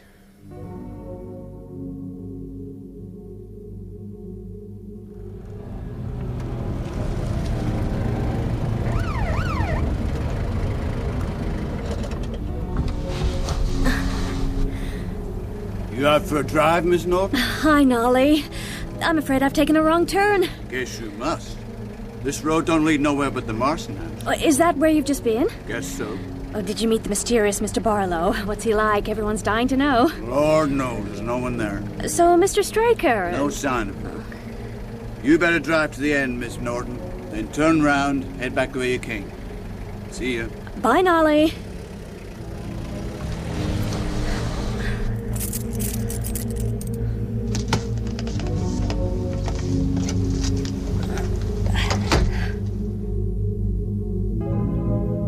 In Maury Green's mortuary, Jimmy and I sat in vigil around the stainless steel table that held the draped corpse of Marjorie Glick. According to the paper, sun sets at 7:02. It's, 5 more minutes. I doubt if vampires rise at almanac sunset. I mean, if they exist. Oh, God. Ben, I've just thought, where's your cross? Cross? Jesus, I don't have one. Pass me my bag. Okay. Tongue depressors. And adhesive tape. Adhesive tape, yeah. And here, let me wrap that around there. There, yeah. Oh, great, okay. 1 instant crucifix. Smart, huh? Now, bless it or something. I don't know how. You're the writer. Use your imagination. But for Christ's sake, hurry. Something's about to happen. I can feel it. Can't you feel it? Yes. In the name of the Father, Son, and Holy Ghost, and the Virgin Mary, bless this makeshift cross and let it... Bless it! The Lord is my shepherd. I shall not want. He maketh me lie down in green pastures. He leadeth me beside the still waters. He restoreth my soul. He leadeth me in the paths of righteousness for his name's sake. Yea, though I walk through the valley of the shadow of death, I will fear no evil. Oh, my God. Oh, my God. Man. Her hand. Marjorie Glick's hand snaked out from below the sheet. Her fingers danced jaggedly in the air, twisting and turning. Am I seeing this? Oh. Danny. Danny, darling, where are you? Stay right there. Get back. Come here. Come to me. Jimmy, don't look at her. Don't look at her eyes. Where is my son? What have you done with him? Ben, the cross, the cross. Use it. I noticed for the first time that the cross was glowing. Bluish light spilled over my hand. I can feel it. I can feel the power. That's it. Now drive her back. I'll grab her from behind. Jimmy, no. Got her! Jimmy! She fell on him like a flash, gripping at his collar. I saw the predatory lunge of her head, the yawn of her jaw. I grabbed her hair and yanked her up. Then I remembered the cross. I drove the makeshift crucifix hard under the chin. It continued upward with no resistance.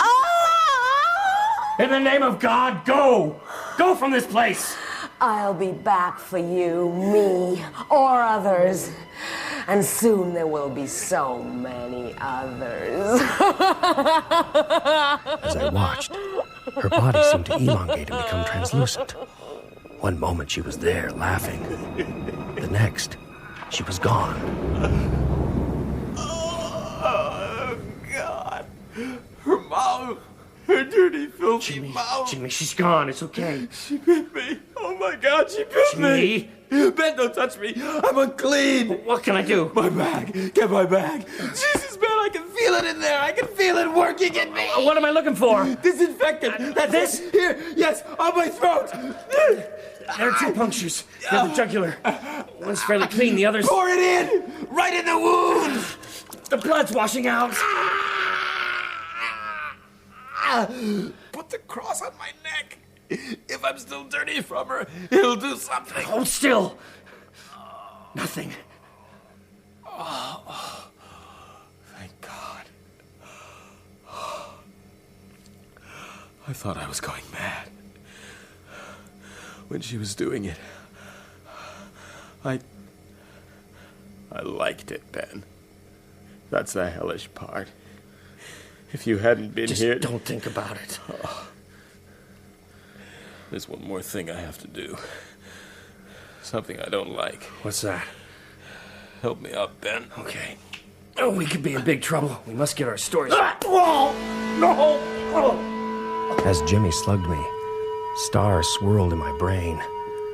I fell heavily, groping madly for the cross, thinking, "You fool. You stupid, stupid fool."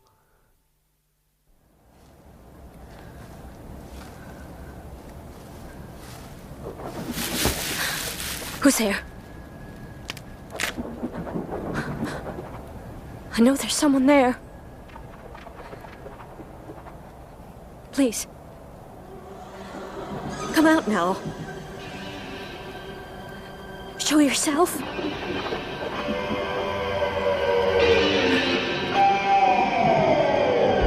You have been listening to Episode 4 of Salem's Lot by Stephen King, with Stuart Milligan as Ben Mears, Teresa Gallagher as Susan Norton, and Danny Canaber as Mark Petrie. Doug Bradley played Barlow, Gavin Muir, Matt Burke, Kerry Shale, Jimmy Cody, Peter Yapp, Father Grathon, Don Fellows, Parkins Gillespie, Matt Zimmerman, Larry Crockett, David Freed, Danny Glick, Francis Jeter, Eva Miller, George Parsons, Nolly Gardner, Raymond Sawyer, Maury Green, and Natasha Pine, Marjorie Glick.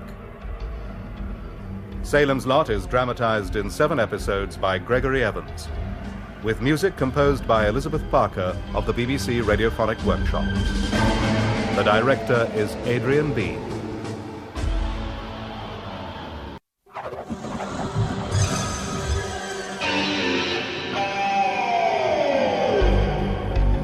Stephen King's Salem's Lot.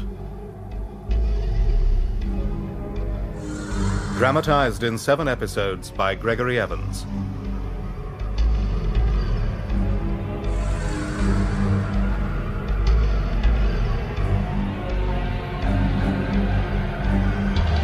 Episode 5.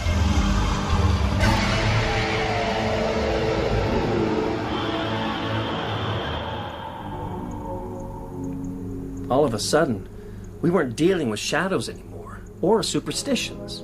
We'd both seen them, Father.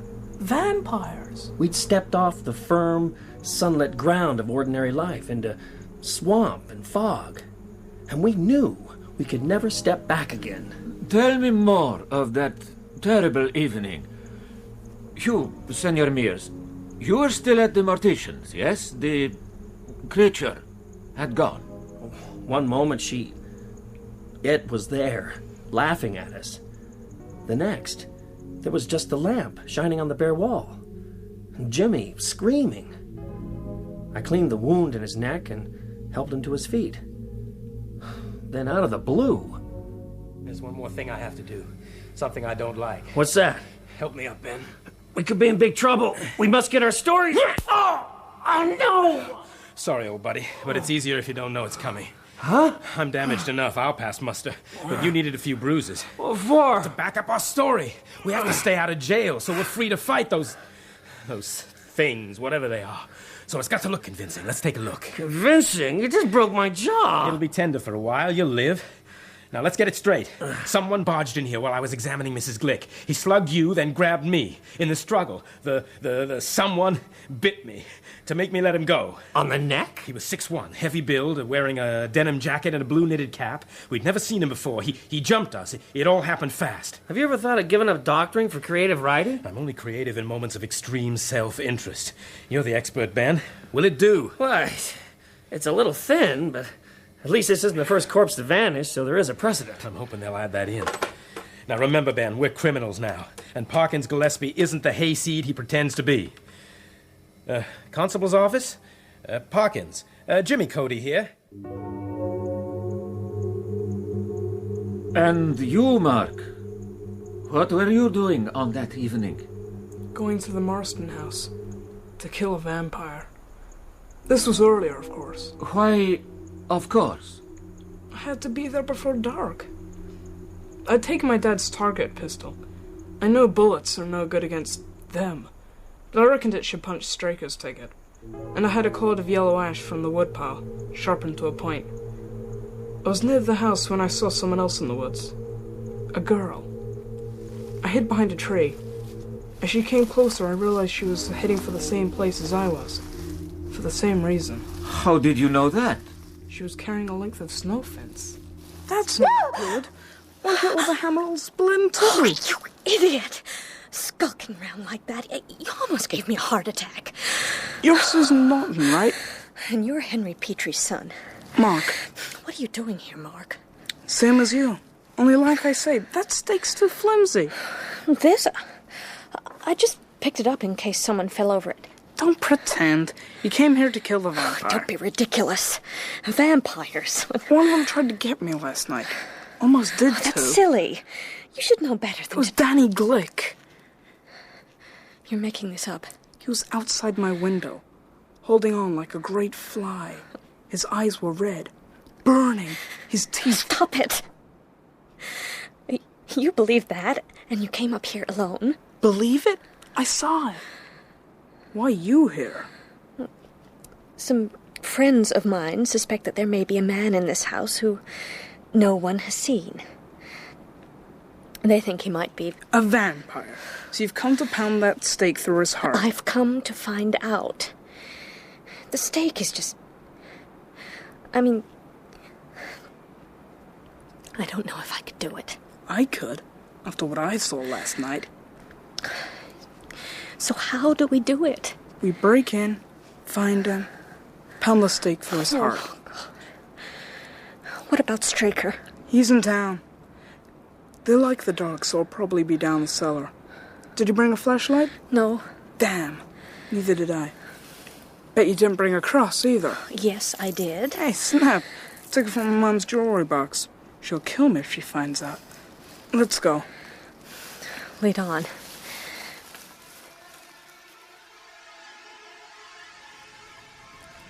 Don't look in his eyes. Can't move out of his coffin. Not until dark. But he can hook you with his eyes. Mark, I don't know about this. We've got to. The ground floor windows are shuttered up. We can get in up there. Give me a boost.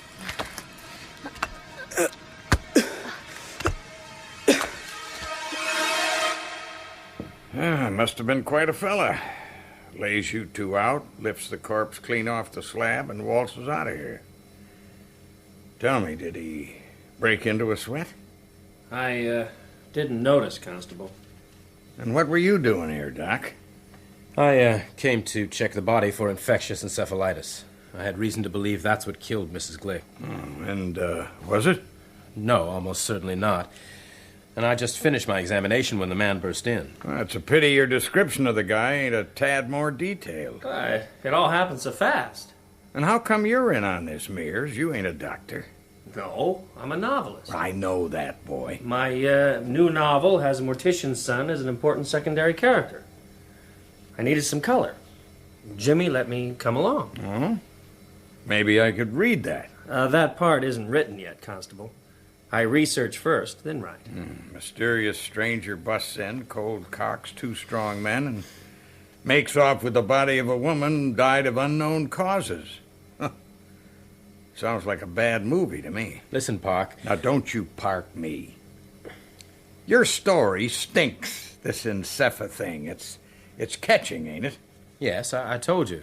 So why'd you bring the pen pusher along, knowing the corpse might be infected? Hawkins, I don't question your professional judgment. You must bear with mine. Shouldn't you be finding out who stole Mrs. Glick's body? You're lying, boy. Maybe a little, maybe a lot, but I know. So if you'd care to revise your story, let me know what really went on down here. You could save yourselves a lot of trouble.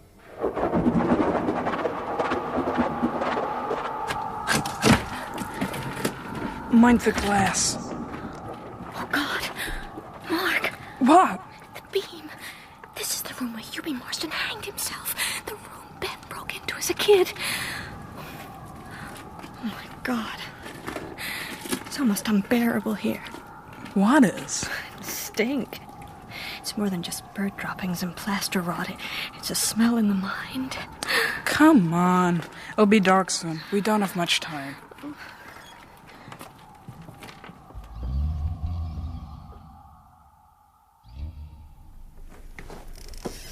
Susan, can you feel it? What? We're not alone. The smell is getting even stronger. Mark, I'm frightened. Me too. Hold hands. Yeah. There. The cellar door. James, help me.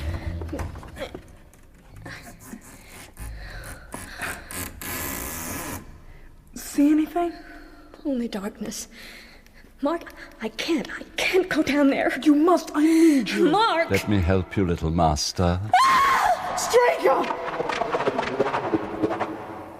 Now, this isn't a traffic violation we're talking here.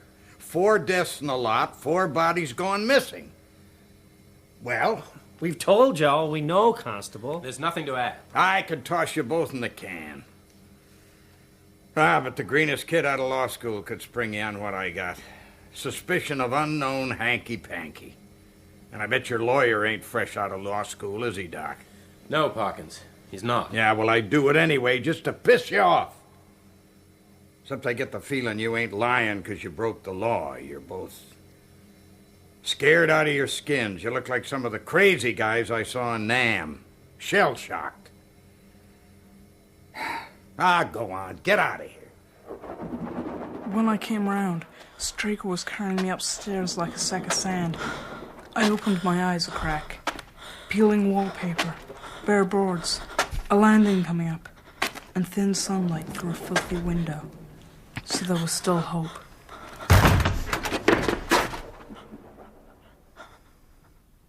You can't fool me, young master. I know when someone is playing the possum. Here, in this room, my master's friend and sponsor in this country hanged himself many years ago. Such a waste. No, no. I have removed your little pistol. Boys should not have such weapons, nor should they bring young ladies uninvited into private houses. What have you done with her? Miss Susan Norton. Taken her to the cellar where she wished to go. Soon, when the sun goes down, she will meet the gentleman she came here to meet. No! No, don't be jealous. Your turn will come. He may give you to her.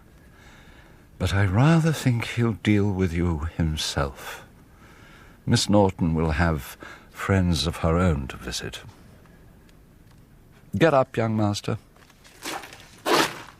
What will you do with me?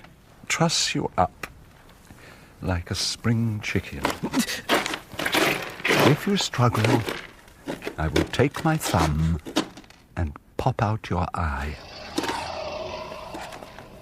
As Straker tied me up, I looked round. The side of the house was already dark, and the room was full of shadows. In the gloom I could see the beam where Hubie had hanged himself. Wallpaper lying in strips on the floor. A bare iron bed. Do not be afraid, young master. You'll feel a little sting, like a doctor's needle, and then sweetness. I could see something else, too. Something Straker couldn't see, because he wasn't looking for it. Then you will be free to visit your mother and father, your young friends. I could see the window where we got in, and underneath, on the bare boards, the broken glass. When we meet again, young master, you will like me better.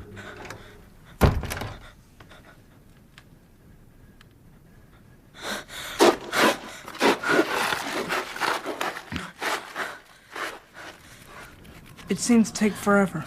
My dead fingers gripping the splinter of glass, soaring it back and forth, a quarter inch at a time.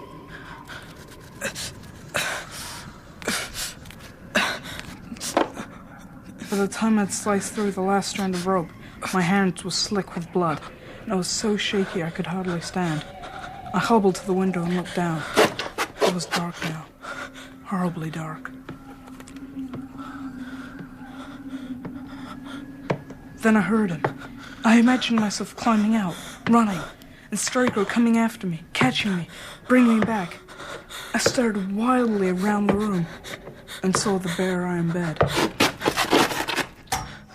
Young master, I hope you are rested. The leg of the bed came away in my hand. I've come to take you.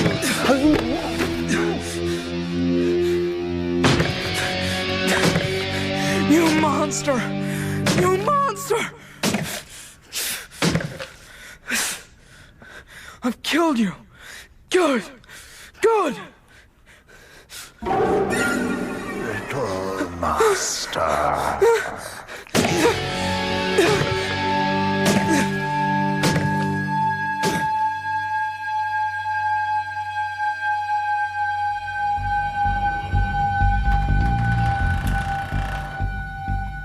Susan?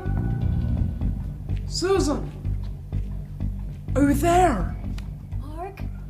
Susan, it's almost time. You've got to get out of there. Mark, where are you? It's so dark. Susan, run! Too late.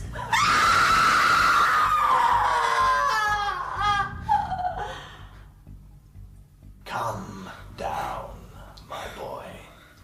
I admire you. You've done well. Let me meet you. I know you. Barlow. Come down. And I'm gonna destroy you!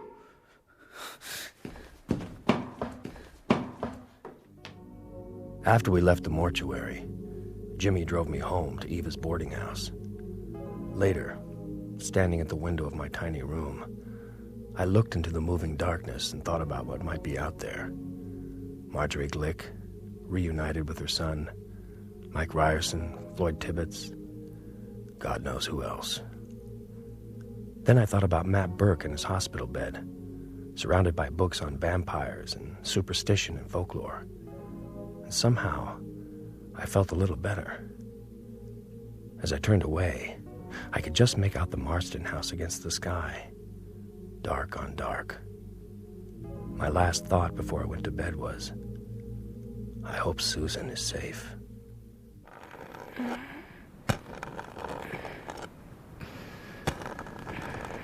Mark. Mark.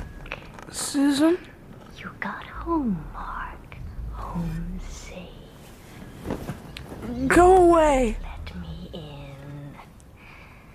Let me in. I don't know you. Oh, it's nice, Mark. Ever so nice.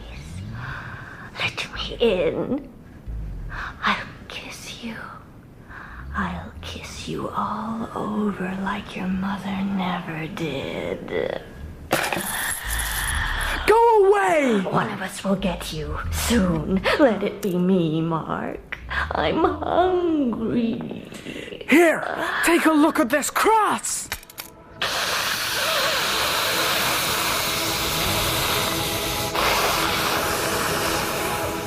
You can't escape. There are lots more of us now.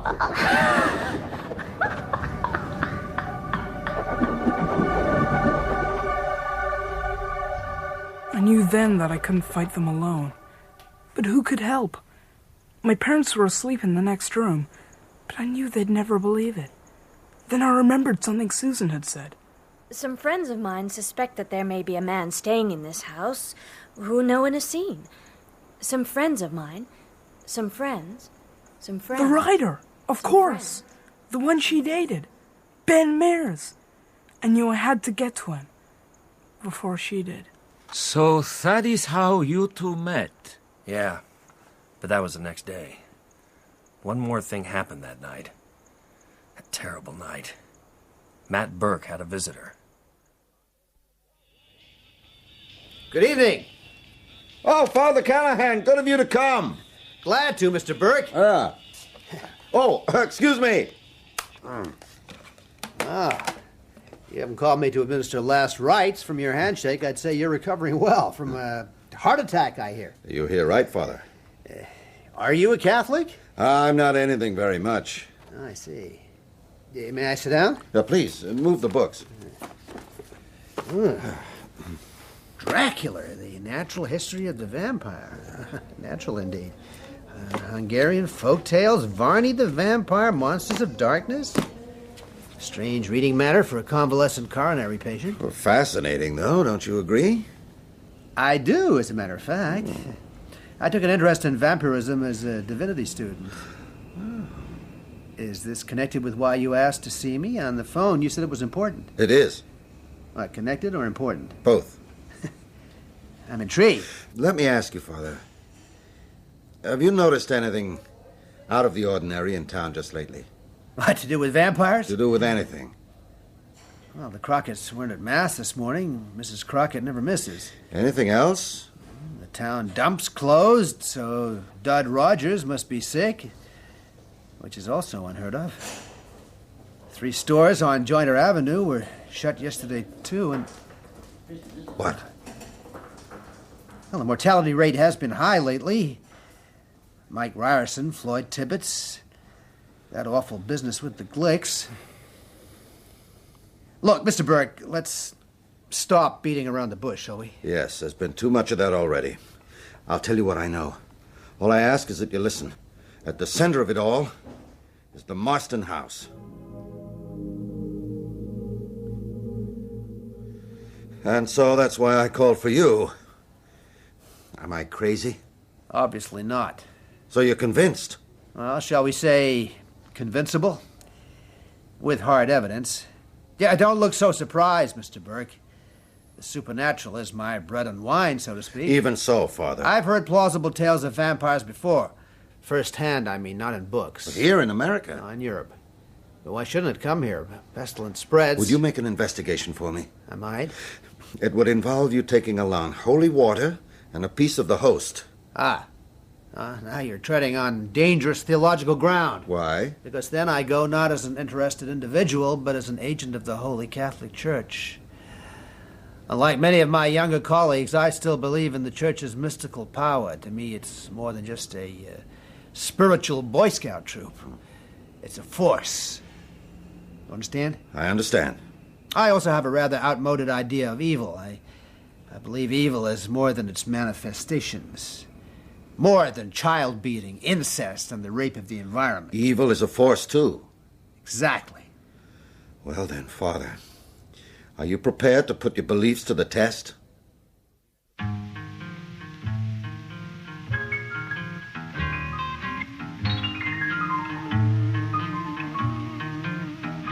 My prayer is to ring.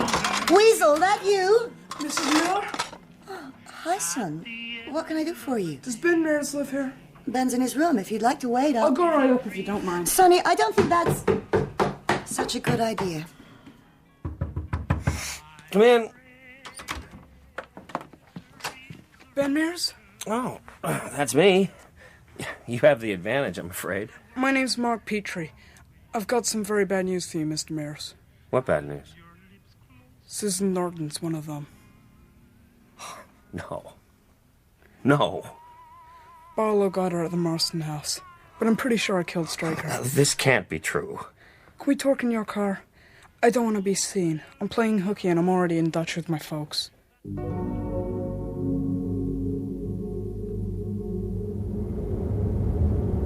You believe me? Yeah.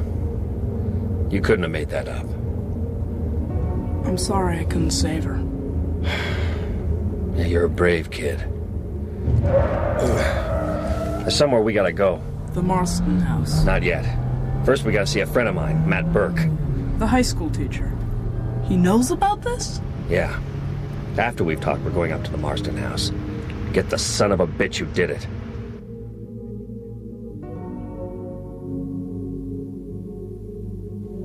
I ran right through Taggart Stream without even noticing.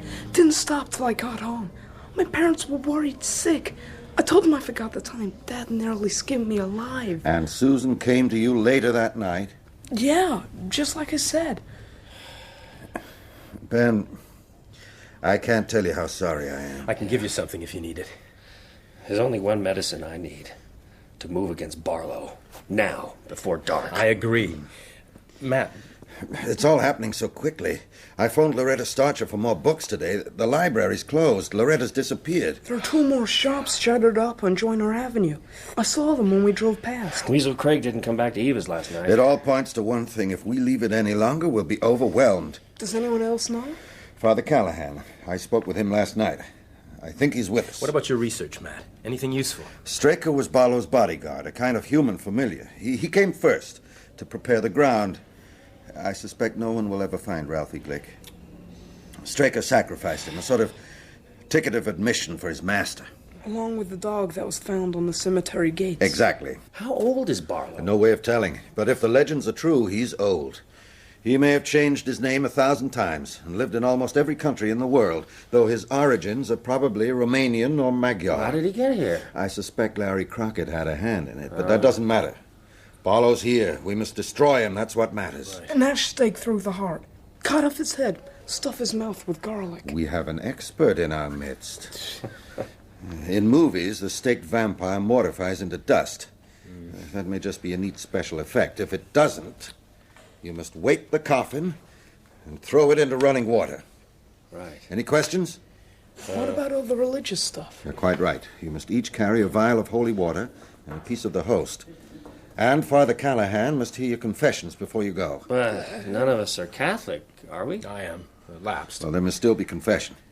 Then you go pure, washed in Christ's blood. Yeah. Clean blood, not tainted. Ben, forgive me, but had you slept with Susan? Yeah. Then you must drive in the stake. First What? into Barlow, then into her. You mustn't Matt, falter, Ben. You'll be releasing her. Right. Above all, don't look into his eyes. If you do, he'll catch you and turn you against the others. Understood. You'll need garlic. We can get some in Cumberland. And you must each wear a white rose. I could tell you more, but there's no time. I'll pray for you. Quite a trick for an old agnostic like me. But maybe I'm not as agnostic as I once was. Go. Right. Okay. And don't underestimate him. It was mid-afternoon when we all piled into Jimmy's big Buick and set off. Father Callahan was wearing his full gown, a surplice, and a white stole bordered with purple. Our first stop was Jimmy's Cumberland office to pick up his revolver and a large, heavy hammer. Then on to Stop and Shop, where he bought garlic. All they had. 12 boxes of the stuff. I'm sure glad I ain't going on a long ride with you boys tonight. Then across town to the Northern Belle Flower Shop. What can I do for you, gentlemen? Do you have any roses? Sorry, sir, too late. The man came in last Friday and bought every rose in the shop. If you care to order... What did he look like? Very striking. Tall. Totally bald. Piercing eyes. He paid cash. Very unusual considering the size of the order. There's a florist over in Falmouth. No! But Ben, we need them. And when we get to Falmouth and find Straker's been there too, what then? Portland, Kittery, Boston? Don't you see he's leading us by the nose? Ben's right. Just because Barlow can't rise in the daytime doesn't mean he can't harm us. He's doing it now. Oh, we better stop talking and get going.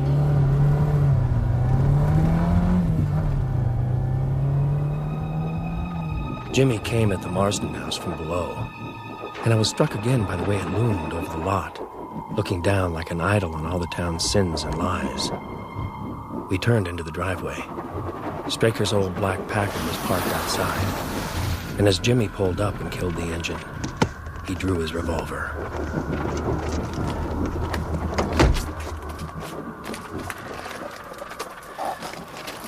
This is unhallowed ground. What does that mean, Father? This house has been the site of both suicide and murder.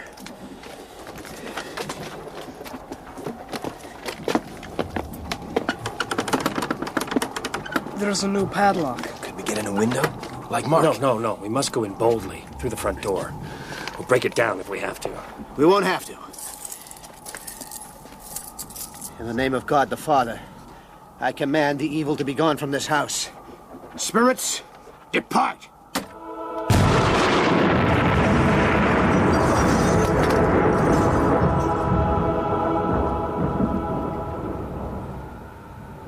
Ow! The lock's hot! That's amazing. That's the most amazing thing.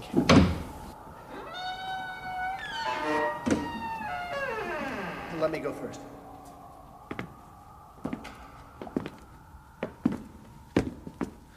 Can you feel it? Evil. Jimmy, have you got the stake? Yes, and the hammer. Come on, we don't have much time. The cell is along here.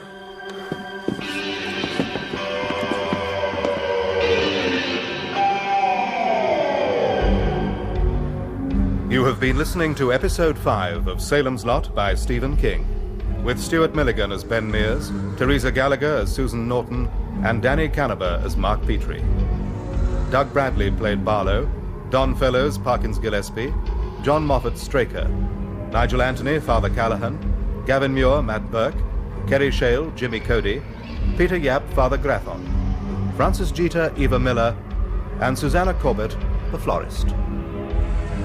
Salem's Lot is dramatized in 7 episodes by Gregory Evans, with music composed by Elizabeth Parker of the BBC Radiophonic Workshop. The director is Adrian Bean.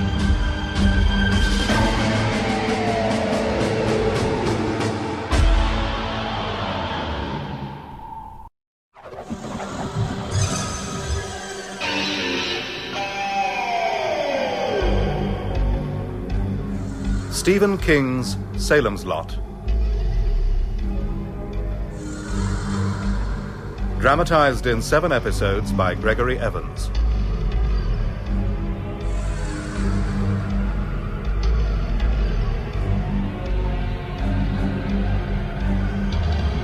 Episode 6.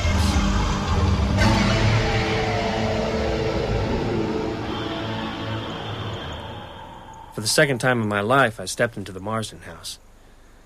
This time, of course, I wasn't alone, but I was just as scared as I'd been when I was 9 years old, climbing through a window on a dare. Difference was, now I felt something I hadn't felt as a kid. What was that, Senor Mears? Anger. All the grief and heartache I felt about Susan had turned into rage. I meant to find Barlow and destroy him.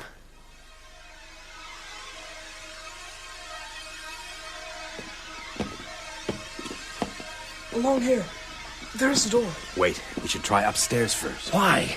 Barlow will be in the cellar. What about Straker? He may not be dead. I hit him real hard. Even so, you didn't stay to find out. Let's just make sure, shall we? Yeah, Jimmy's right. When we find Barlow, we'll have difficult work to do. We won't want any distractions.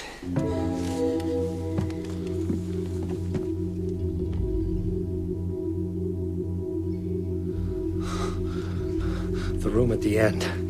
How'd you know that, Ben? You said it was Hubie's room. I remember it very well. Where was Straker when you ran? Lying just inside the door.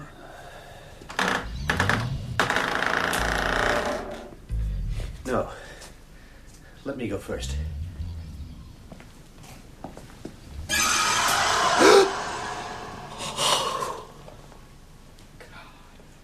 Straker. Holy Mary, Mother of God. His throat. Slit like a pig. I'd say he's been dead for about 18 hours. And he's been bled white. Yeah. There's no blood anywhere. Where's all the blood? Barlow. God, the man must be strong to haul the body up like that. He's not a man. It's a punishment as old as the Bible. Hanging the body of your betrayer upside down so he faces earth instead of heaven. Barlow's still playing games. All this, it's just one more trick to make us waste time. Come on, the cellar.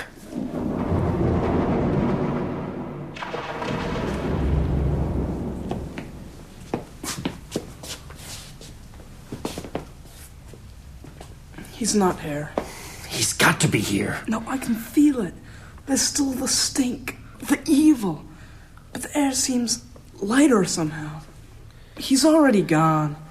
What's that on the table? Jimmy, the flashlight. Right. It's addressed to us. It's a trick. Don't touch it. No, I don't think it's a trick.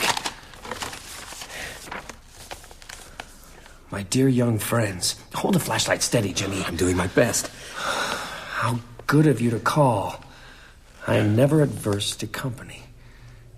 It has been a great joy in a long, often lonely life. Had you come after dark, I should have welcomed you in person, as you have called during daylight hours. I thought it best to be out. Master Petrie, you have robbed me of the most faithful and resourceful servant I have ever had. I shall enjoy my sweet retribution. Your parents first. Tonight. Or tomorrow night. Then you. Father Callahan, have they persuaded you to forsake your bottle and join the party? The Roman Church is an old enemy, though not my oldest, for I was old when it was young. Oh yes, I have lived that long. Yet I am neither tired nor jaded. I am as strong and cunning as ever. Not the serpent, but the father of serpents. So, Mr. Mears, Mr. Cody, Master Petrie, and Father Callahan, I send you a small token of my esteem. Your friend is lovely, Mr. Mears. Very toothsome, if I may be permitted a small bon mot. I have no further need of her, so I have left her for you, in the place where I spent my days, until I decided that other quarters might be more congenial. Let us see how you like this entree to the main course you contemplate. We shall surely meet soon. Then I shall convey my felicitations to each of you in a more personal way. Until then, adieu. Barlow. Here, round this corner. Craig, help me with the lid.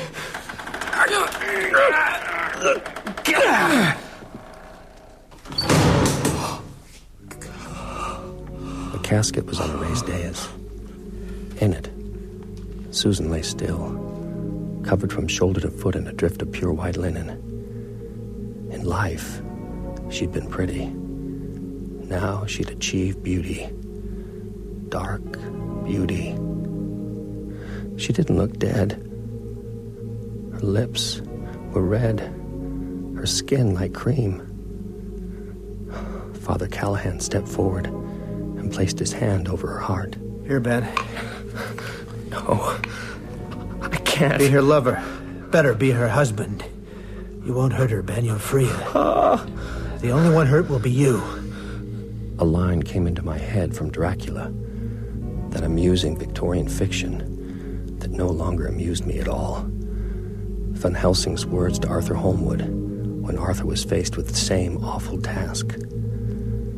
We must go through bitter waters before we reach the sweet. Here's the steak, Ben. Go on, do it. Oh, take it away. Don't make me do this. She's not dead. No, she's undead.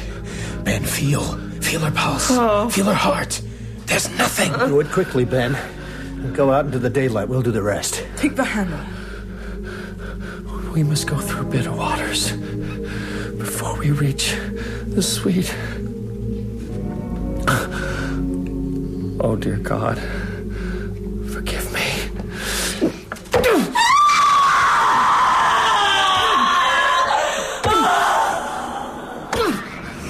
Her eyes shut open, wide and blue. Her lips drew back over wolf-like fangs. Blood gushed from her chest over my hands, my shirt, my cheeks. Again.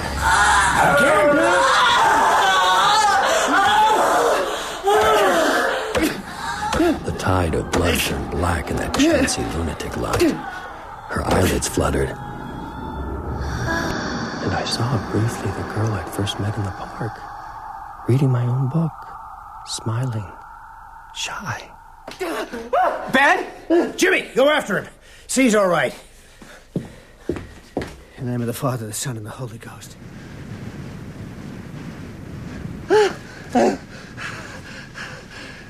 It got all mixed up in my head. The horror. Then and now. Ben? I thought if I looked back, I'd see him. Barlow? You, me, Marsten. Grinning at me. The rope around his neck. Ben, it's over. Yes. Jimmy, look at it. Look at what? The house. Can't you feel it? The evil is gone. It's just a house again.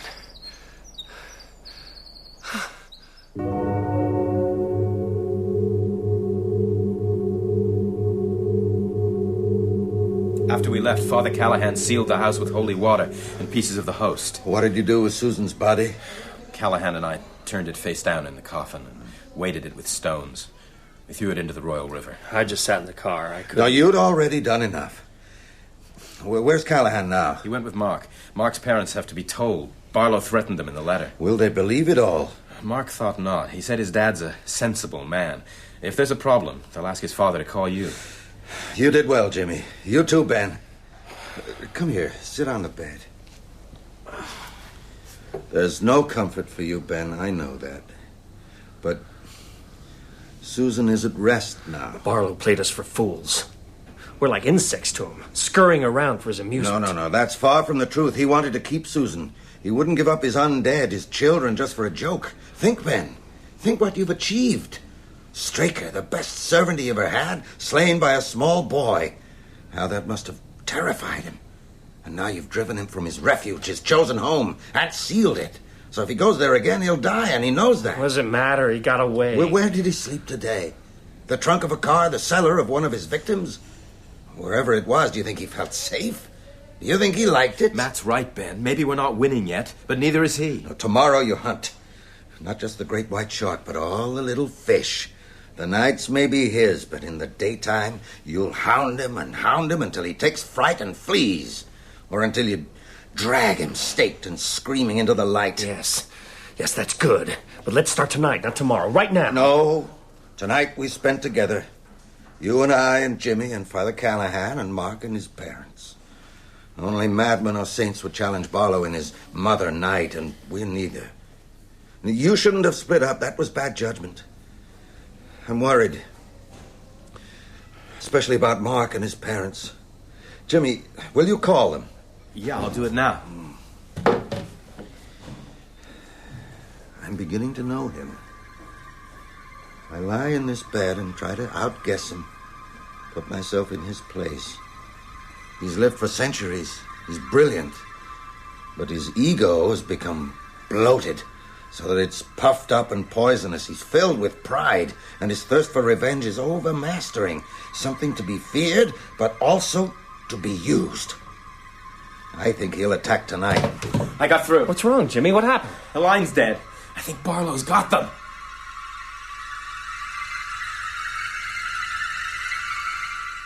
Impossible. I told you. Well, Henry, dear, don't you think we should at least... June, wait. Now, Father Callahan, let's examine this delusion like reasonable men. Well, that may not be possible, Mr. Petrie, but we can try.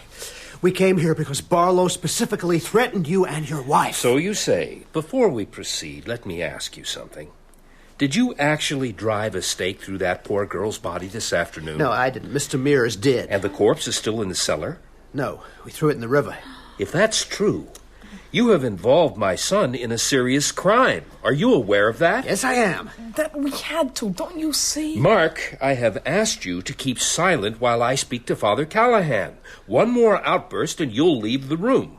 Yes, Dad. Mr. Petrie, if you'd call Matthew Burke... I'm sure your accomplices will back you up, Father Callahan, but that hardly constitutes proof.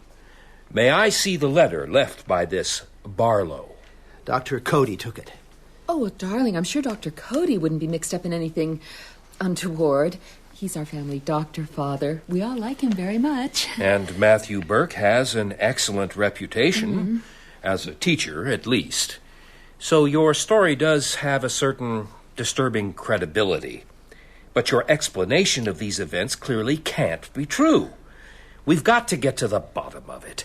I'm going to call your people and talk with them. If that proves fruitful, perhaps we should all go to Mr. Burke's hospital room and discuss the matter further. Good of you to be so understanding, Mr. Petrie. What's the matter, dear? Strange. It was fine half an hour ago. He's here. God protect us. Oh, don't be silly. In my experience, the Salem's Lot telephone service doesn't need vampires to disrupt it. Henry! For goodness sake, don't panic. It must be a power failure. How could we have been so stupid? We must go out there now. No, for the sake of your lives and mine, you must not. But Ben's right, Matt. They need help. They're on their own. Whatever's happening at the Petries, by the time you get there, it'll be over. We must do something. If you go, you'll be playing into Barlow's hands. Think. He didn't need to cut the telephone line. He did it to tell us he's there. He's already split us in two. Now he's trying to divide us again. I'm alone and bedridden. Easy prey. Don't you see it?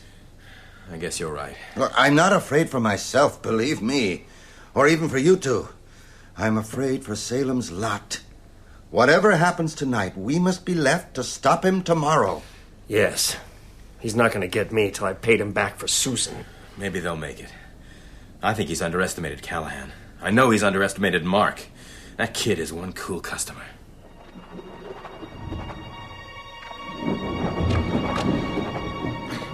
It all happened so fast. One moment my dad was telling Father Callahan it was impossible. The next the impossible was happening. Right there in the kitchen. Can you talk about it, my son? Yes, Father. The lights went. The windows blew in. A shadow moved across the room. Father Callahan took the cross from around his neck and held it up. It was glowing with a sort of blue fire. I could see my dad, lit by that weird light. He looked dazed, like he still didn't believe it. I grabbed Mom's hand, tried to pull away, but it was too late. Barlow got them. Mom's head in one hand, Dad's in the other. I could see his face, long and white, almost handsome. The teeth, the red eyes. He was smiling. I promised you this, Mom. Remember?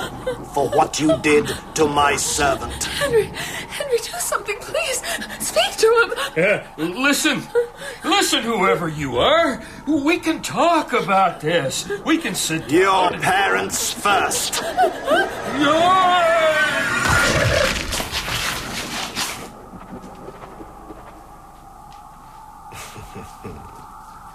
So, tell me, young man, how does it feel to be an orphan?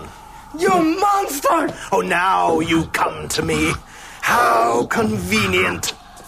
In the name of God! No closer! No closer, Shaman, or I sever the boy's jugular before you can draw breath. Step back. Well, what now? Oh, well, that depends. What will you give me for this miserable wretch? Oh, you have courage, boy. But you will scream. You will scream until your throat bursts! Stop that! Should I? Should I reprieve the boy? Save him for another night? Yes! Then will you throw down your cross and face me on equal terms? Without charms and talismans? Your faith against mine? Yes. Do it! I trust you to let him go. I'd sooner trust a rattlesnake. Well, I trust you. Look! Run, Mark! You killed my parents! Run! Soon, little brother. Very soon. You and I will... Mark, no! You dare spit on me? Back! In the name of God, I'll do more than spit! I'll kill you!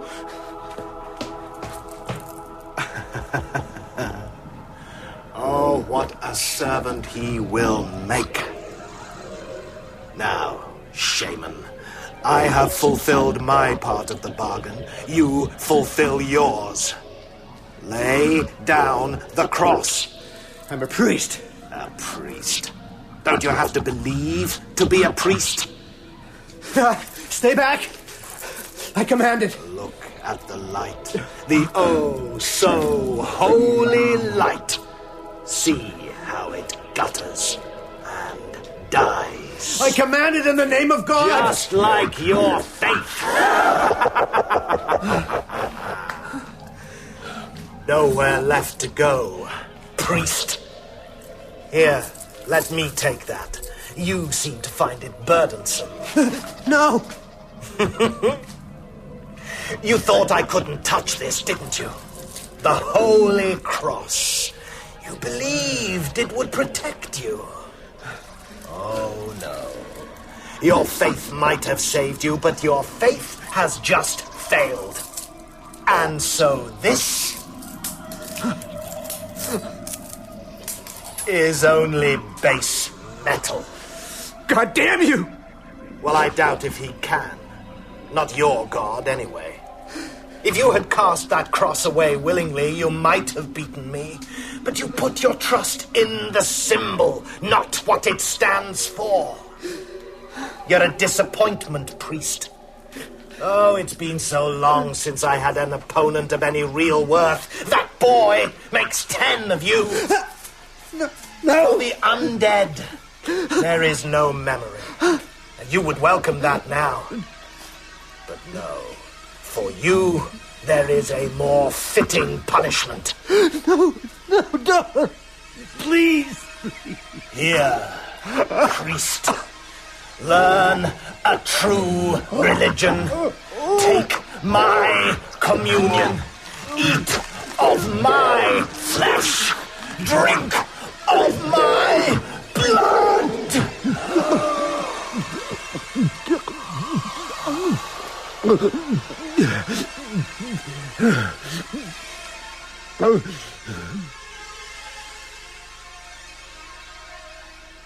At 10 that night, Jimmy and I were still sitting around Matt's bed out in the Cumberland Hospital, waiting. No one spoke much. Matt dozed fitfully, with his mouth open, sighing from time to time in his sleep. He looked very old. Then suddenly, there was shouting downstairs. Nurses ran past the door and we heard a strange, high keening, like an animal in pain. Ben, he's coming! Him or his creatures. Get the door. Kill the light. Have you got the crucifix? I've got it. Ben, Jimmy, where are you? Relax, Matt. Everything's under control. What's going on? We're not sure. There seems to be some trouble in the lobby. Oh, God, I was afraid of this if Barlow sent one of his undead. Ben! Let me go! Mark! Thank God you got away. Wait, Mark, come here. Lift your chin. Show me your neck. Oh, thank God. Boy, I've never been so glad to see anyone in my life. Where's Father Callahan? I don't know. I didn't wait. Mom and Dad, they're both dead. Barlow killed them. Then he grabbed me. He said he'd let me go if Father Callahan threw down his cross. I ran. But before I ran, I spat on Barlow. I spat on him. And I'm gonna kill him. How did you get here? I ran through the woods. Then I hitched a ride. I can't remember who with. The radio's playing. I remember that. Oh, you poor boy. You poor, brave boy. Shh. The commotion downstairs, all that shouting and screaming that was going on around the time Mark turned up. We found out later what it was all about. A woman walked into the lobby out of the night, wearing only slippers and a dirty nightgown. She seemed drugged or hypnotized. Her face was white as bone, her eyes dark, crazy. She asked for Matt's room. When an orderly challenged her, she pulled a gun. There was a struggle. Before she was subdued, the woman clawed the orderly's face with her nails. She died right there on the lobby floor. The woman was Ann Norton, Susan's mother. I don't know what happened to Father Callahan after that night. I heard rumors, but what he did, where he went, I don't really know. All I know for sure is that he was never seen again in Salem's Lot. No, Matt, you've got to sleep. Jimmy's right, Matt. You don't look good. My town is dying before my eyes, and you expect me to sleep? Matt, if you want to be around for the finish, you've got to hold something back. I'm talking as your doctor, goddammit. Later, Jimmy, please. Mark, we're in a desperate situation. I know you've just been through the most terrible ordeal. I can't promise things will get better. There's dreadful work to be done tomorrow. I'm in this, Mr. Burke. As deep as anyone. I won't stop until I've got him. Good boy. Tomorrow, the three of you must go back to Mark's house to make stakes. Right. How many? 300 at least. 500 would be better. No, there can't be as many as that. The undead are thirsty. You have to be prepared. You must go together. You daren't split up, even in daylight. It'll be like a scavenger hunt. You start at one end of town and work towards the other. We'll never find them all, not even if we start at first light and work till dark. You've got to try. With luck, people will believe you. Some might even help. So when dark comes again, much of Barlow's work will be undone. I guess Father Callahan's out of it. Yes, we have to assume he's lost to us. But we must press on regardless. You'll need to be cunning, all of you. Ready to lie.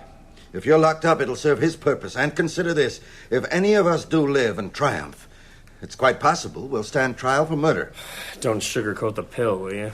But we all know the most important job. Kill Barlow. Well, that's putting the cart before the horse. First, we have to find him. Mark, come here. Did you see anything tonight? Hear, smell, touch, anything that might tell us where he is? Think carefully.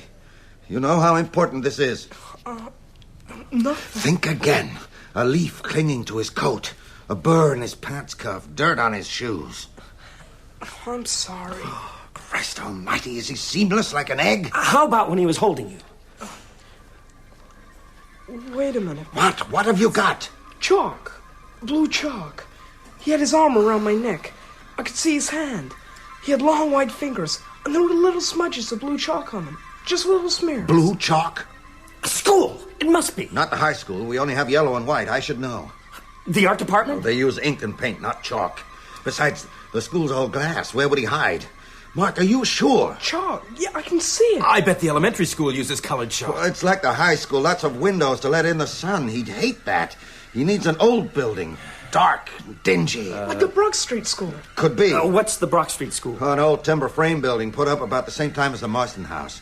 There was a big fuss about it years back. People said it was a fire hazard. So it's not used? Only the ground floor. There are 2 other stories in a basement with all the windows boarded up. That's it. It must be. Sounds good to me. Well, I'm not convinced. It's too obvious. All right. That's enough for tonight. 2 of these with water. They'll help you sleep. Later, Jimmy. There's still a lot of work now, to do. Matt. He's right, Matt. We can't risk losing you. You're too important. Here, Mr. Burke. To help you take the pills. Ganging up on me, huh? Okay, you win. I'm worried about him, Ben. I thought the attack was mild. Hardly a heart attack at all. It was, but the next one won't be. It'll be the big one.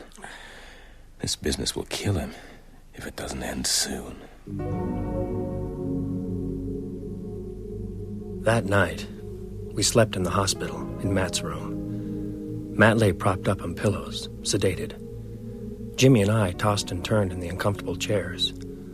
Mark curled up on the floor and slept like a baby. The morning seemed to come very soon. Dan. Dan. The sun's up. It's time to get going. Jimmy, wake up. Ah! Where am I? Hospital. Mark, sorry. Dream. Daylight, thank God.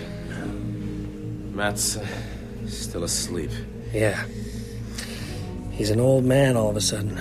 His pulse is steady, color's good. I'd say he's better than he was last night. All right, we don't need to wake him now, do we? No. We'll just tiptoe out. Should we leave him here alone? We have to. If we stay here all day, we're playing into Barlow's hands. We must trust Matt's ingenuity. Come on. Where to first? Brock Street School? No. Too many people. That'll have to wait till this afternoon. Mark's house first, to make stakes. And then? We use them. Stake as many as we can. But you do realize, don't you?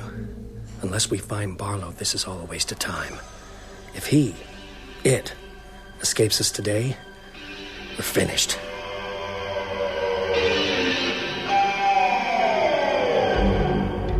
You have been listening to Episode 6 of Salem's Lot by Stephen King, with Stuart Milligan as Ben Mears, Teresa Gallagher as Susan Norton, and Danny Canaber as Mark Petrie. Doug Bradley played Barlow, Gavin Muir, Matt Burke, Kerry Shale, Jimmy Cody, Don Fellows, Parkins Gillespie, Nigel Anthony, Father Callahan, Peter Yapp, Father Grathon, George Parsons, Nolly Gardner, Lorelei King, June Petrie, and Vincent Marzello, Henry Petrie. Salem's Lot is dramatized in 7 episodes by Gregory Evans, with music composed by Elizabeth Parker of the BBC Radiophonic Workshop. The director is Adrian Bean.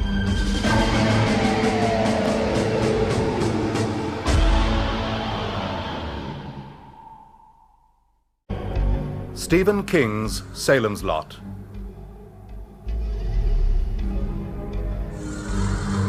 Dramatized in 7 episodes by Gregory Evans.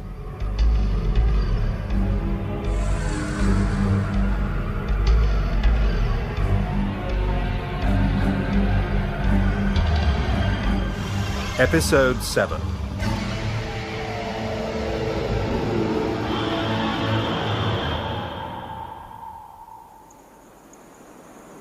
So there was Mark, Jimmy, and me, heading towards the lot in Jimmy's old Buick.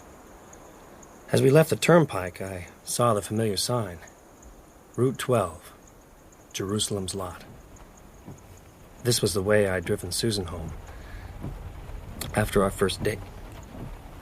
I'm sorry, Father. Take your time, my son. I was thinking about what Mark had told us the night before, about the blue chalk on Barlow's fingers. It was going round in my mind, fighting the fear and the dread and the grief. Blue chalk. Blue chalk. It's gone bad. The whole place. Christ, you can almost smell it. Yeah. A whiff of tombs. I've never seen it so quiet. Hey, look there. Barlow and Straker Antiques. Closed until further notice. Thanks to you. Jimmy, pull up. Blue chalk. Barlow cleared customs. Customs officials check boxes through with chalk. Maybe he's holed up inside.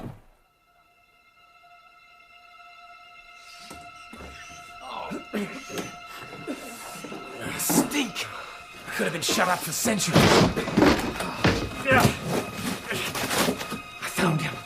I found him! Inside this crate! The hammer, quick! A sleeve! I can see his hand! Careful, Ben, you'll cut yourself! Mark! The stake! Where? I'll pound it into him like I did into Susan! Mike Ryerson! Damn! Barlow! What now? Should we... No, leave him! We can come back. Let's get to Mark's house.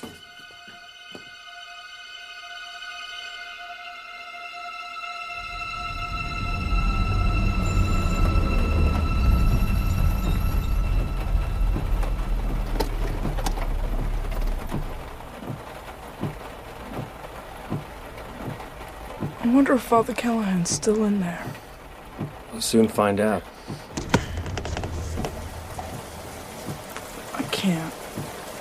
can't go in. I'll wait in the car. Mom and Dad, cover them up, will you? Sure. Of course, Mark. It's better this way. My dad would have made a very good vampire. Maybe as good as Barlow in time. Try not to think too much. There are ash stove lengths in the woodpile. You can use my dad's lathe down in the basement.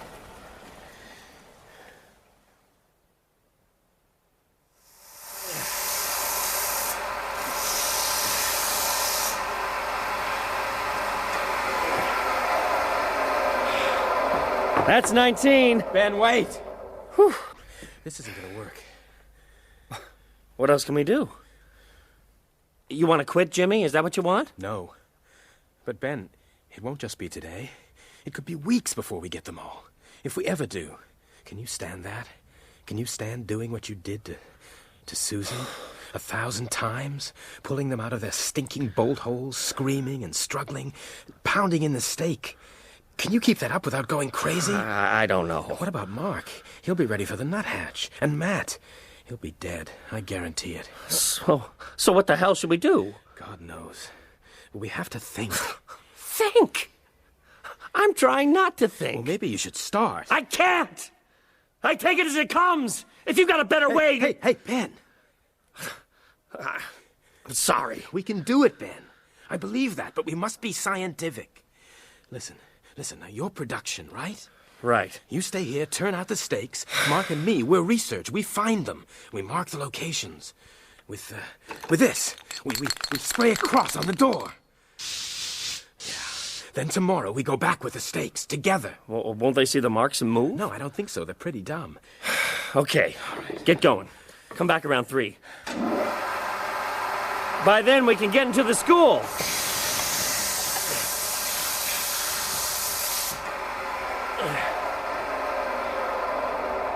Jimmy? What's the matter? Something came to me then, watching you. Bent over like that, holding the length of wood under that light. Something to do with the blue chalk? I don't know. Whew. Whatever it was, it's gone.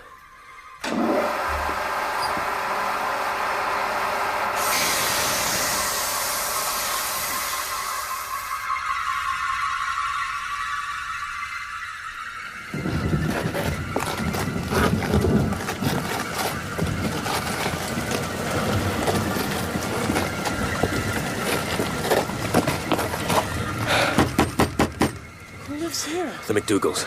Roy, his wife Sandy, and their 8-year-old son. Roy works in Gates Falls, but that's his pickup still in the driveway. Okay. Hammer.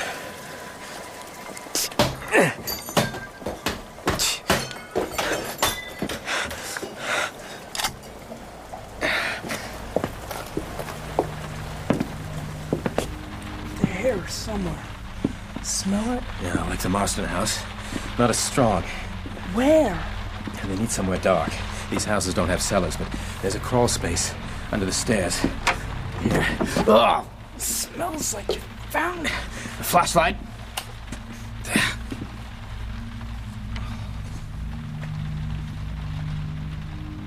All laid out, side by side. Oh, God. A little boy, too. Can we do that to a kid? Come on, I'll mark the door. We'll try somewhere else. Jimmy, let's pull one of them out. What? Why? Maybe the daylight will kill him. Then we won't have to come back with the stakes. Good idea. Which one? Not the kid. The man. Right. A foot each. 1, 2, 3.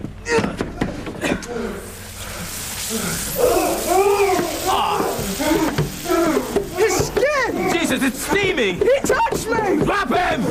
Please, shut it! Please! Let's get out of here! Can I wash first? I feel dirty.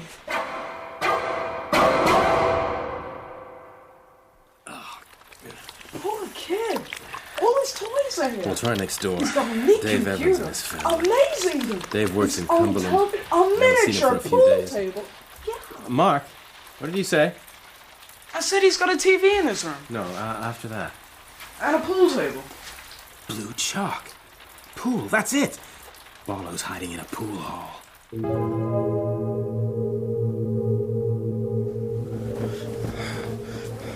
You ever heard of Marsten? No, Mr. Burke. Roll over, please.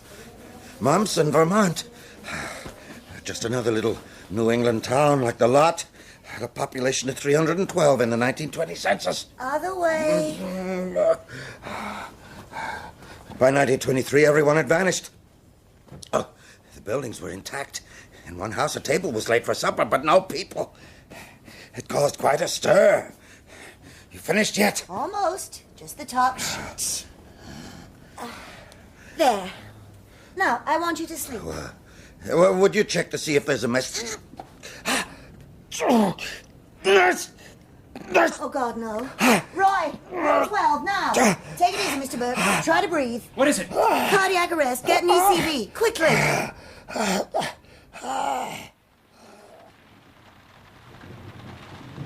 There is no pool hall in Salem's lot. Gates Falls is the closest, but Barlow is here. People have pool tables in their houses. Yes. I'm almost there, Mark. Keep talking. Pool tables. They'd keep it in the games room. Maybe the basement. No. For a full-size table, it'll have to be a big house. I've got it. I know where Barlow's hiding. He's in the basement of Eva Miller's boarding house. Are you sure? Yes, Eva's got a pool table. Belonged to her husband. She put it down in the cellar last year. It must be there. Let's get him. Wait, let's call first.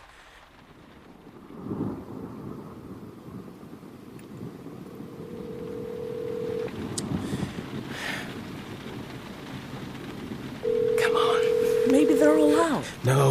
There must be about a dozen roomers at Eva's. Mostly old men, retired. There's always someone there. Let's go. What about Ben? The line's out at your house, so we can't call him. If we go to Eva's now, there'll be plenty of daylight left. If we're wrong, and if we're right, we'll get Ben. He'll want to be in at the kill.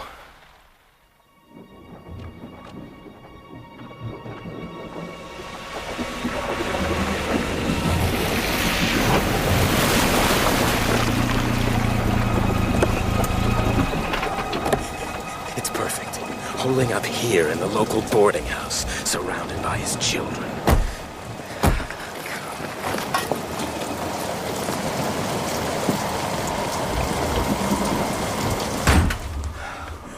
Smell it. Like the Marsten house. Mark, are you up to this? Yeah. Where's the cellar? Here. I went down it once. One of the old guys fell on the steps and broke his leg. It's a big one. Deep. Barlow's here. No doubt about it. Jimmy, let's get Ben. We will. I just want to see Barlow first. Oh, damn, no light. That figures. Look in the kitchen. Eva must have a flashlight. I'm going down. Jimmy, wait!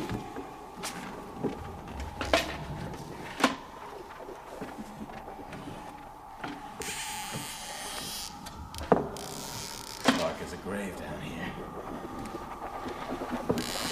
Jimmy, I found the flashlight!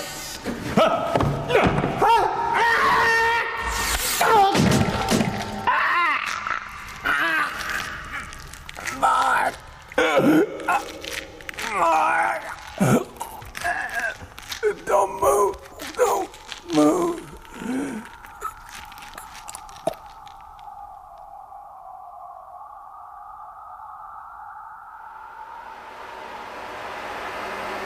I lost all track of time in the Petrie's basement.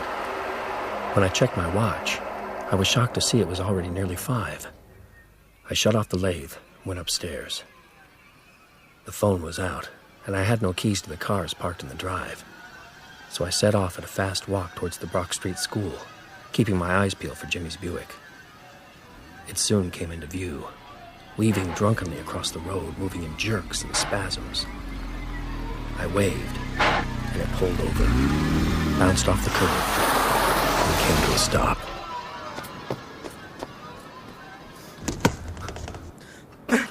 Oh, Ben, thank God. Mark? What's wrong? Why are you driving? Where's Jimmy? Jimmy's dead. Dead? Barlow's in Mrs. Miller's basement. What? With Jimmy. I went to help him. Couldn't get out. I thought I was trapped there. Until dark. Mark, explain. I don't understand. Jimmy figured it out. Blue chalk. Pool. There's a pool table in Mrs. Miller's cellar. Of course. We drove over. I looked for a flashlight.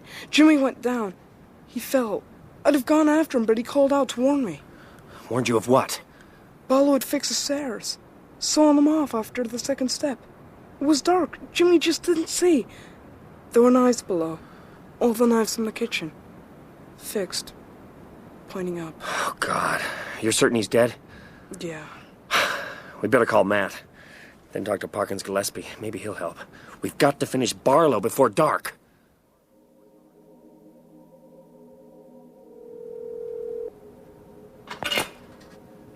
Cumberland Hospital, Seton Ward. How can I help you? Matthew Burke, please. Room 12. Who is this? Ben Mears. Is Mr. Burke all right? Are you a relative? No, a close friend. Is he... Mr. Burke died this afternoon, Mr. Mears. Heart failure. If you want to hold on, I'll see if Dr. Cody is coming in. Matt's dead? How'd you know? I saw your face. We found Parkins Gillespie on the steps of the municipal building, smoking and gazing at the sky. He looked sad and old. Around his neck, he wore a crucifix, a St. Christopher medal, and a peace sign. I've seen you trucking back and forth. Looks like the kid was driving by himself that last time. I was. Well, you want to take care, son. Constable Gillespie, I've come to tell you what's going on in this town. I don't want to hear it. What? Nolly didn't show up today. I can't say I'm surprised.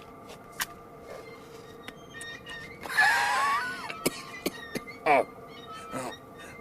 These darn things will be the death of me. The man who took the Marsten house, Barlow. He's in Eva Miller's basement. Is that so? Vampire, ain't he? Like in the movies? Well, I'm leaving. I'm gonna stay with my sister in Kittery. I figure that's far enough to be safe. Cutlass, listen. This town is still alive and you're running out. It ain't alive. That's why he came here. It's dead like him. Has been for years. The whole country's going the same way.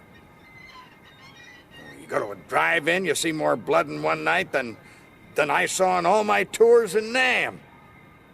The folks here, they probably like being vampires. But not me, I'm getting out. You ought to do the same. This town will go on without us for a while. Then it won't matter. It was after 6 when we pulled up at Mark's house. I went to the basement and chose the best of the steaks. Mark looked in Father Callahan's old sedan and found the bottle of holy water the priest had taken from the font. Then Eva's again. As I turned into the driveway, the sun hung blood red over the western pines. Up in my room, I could see my typewriter on the table by the window, and beside it, the typed pages of my novel, held down by the glass globe paperweight I had taken for a dare from the Marsten house all those years ago. We crossed the porch, where Susan and I had first kissed. The kitchen door was open, as Mark had left it. Ben, I can't. I just can't. Come on, Mark. Come on. It's gotta be both of us. No. Mark! No, I've done enough. You and me, we're all that's left. Susan, Jimmy, Matt, your mom and dad. And now us? Where's the hammer? Jimmy had it. The flashlight, too. Okay. Come on. Careful. I tried to move the knives, but I might have missed some.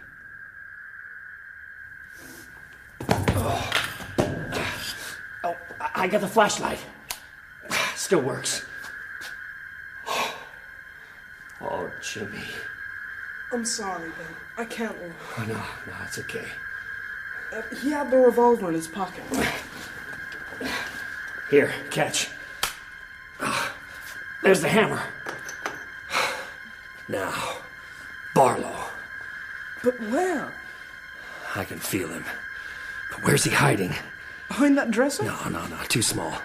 He must be there. It's the only place. Let's look. Help me tip it. You got a grip? Yeah. 1, 2, 3, now! There's a door. He's in there. I can smell it. Locked. Give me the hammer. Come on, Ben, come on! Don't believe it. Beaten by a $5 padlock. It's 7:15. When's sunset? 5 of. We'll never do it. Have you got that bottle of holy water? Here. Yeah, pour it on my hands. More. The hammer, too. It's glowing like blue fire. Feels good.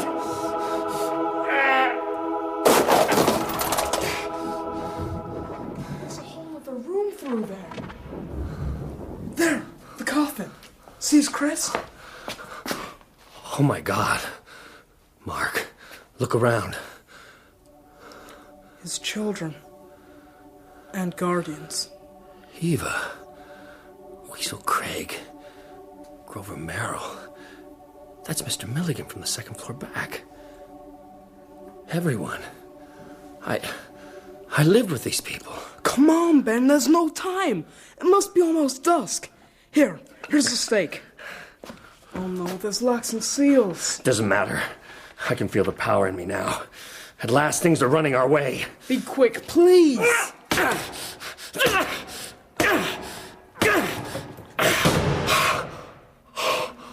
Barlow. But he's so young. I thought... He's beautiful. Mark, don't look at his eyes. You would harm the master? I'll kill you! Mark, give me the gun! Sorry, kid. Look at me. No, I won't. I've come to destroy you. Look at me, scribbler. Me, who you would slay with your miserable little stick. I write in human lives. Blood is my ink. Look upon me. And despair. Hammer. Where's the hammer? Ben, here. Too late. Thanks, kid. You are mine. Never.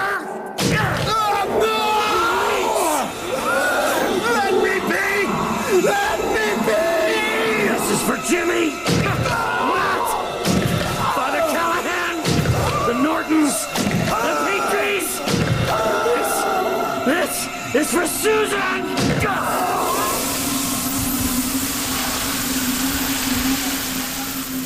It took 2 seconds. Less. But I watched as if time had stopped. Barlow's skin blistered like old paint. His eyes filmed white and fell in. His hair became a drift of feathers. Inside the dark suit, his flesh shriveled until there were only bones clicking and clenching. Dust puffed through the fibers of the shirt. Barlow's skull whipped from side to side on the satin pillow, his jawbone stretched in a scream with no vocal cords to power it. The skull caved in. And at last, the clothes settled flat, like dirty laundry. Ben, look out!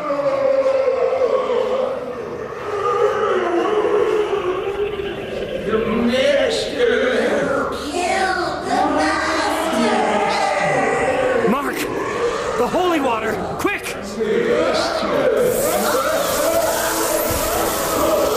Come on! It's okay. They can't touch us. How would you kill the master? I'll be back! I'll be back for all of you! When we got outside, Mark fainted. I picked him up and carried him to Jimmy's Buick. As we pulled away, I saw them. They were there in the streets. The walking dead. I put my foot down and drove out of Salem's lot. That night, we stayed at a motel across the state line. I signed the register. Ben Cody. Anne's son. And then you came south, here to Mexico. Well, not right away, Father. I had some unfinished business. The next day at dawn, I left Mark in the motel room and drove back. Madre mia. Why? I went to Eva's first, up to my room. It was just as I'd left it. The bed unmade, typewriter on the table, the pages of my novel beside it, held down by the glass paperweight. I burned the book. You never told me that, Ben. Didn't I? I guess it didn't seem important. I dropped it into the wastepaper basket and let the flames devour it. Then I picked up the paperweight, shook it, and watched slow flurries of snow hide the tiny house. I tossed it into a corner and heard it shatter. Going down to the cellar for Jimmy's body was the hardest trip of all. Somehow I got him up, bundled in Eva's drapes, and into the trunk of the car. Next, I went to Mark's house for his parents. You did well, my son. That was an act of charity and courage. It seemed like an act of madness at the time, but I had to. It took me the rest of the morning and half the afternoon to dig a grave out by Taggart Stream. By the time I'd laid the 3 bodies into it and filled it, the light was draining from the sky. I was sweating, not only from the work. I drove back along Jointer, past the empty buildings, the little park where I'd first met Susan, and at last past the sign that reads, "You are now leaving Jerusalem's lot. A nice little town. Come again." I drove back to Mark and my life. Oh, my children, what horrors you have seen. You believe now, Father? Yes, Senor Mears. How can I not? What now? Will you stay in Mexico? No. We've talked about it. We're going back. To the United States? To Jerusalem's lot.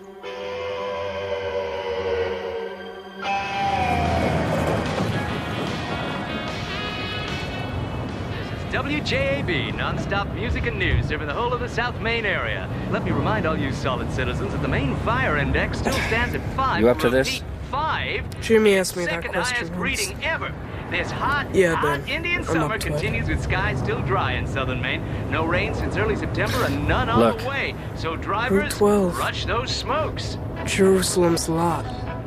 Touched like Leo, the eyes of Luther George.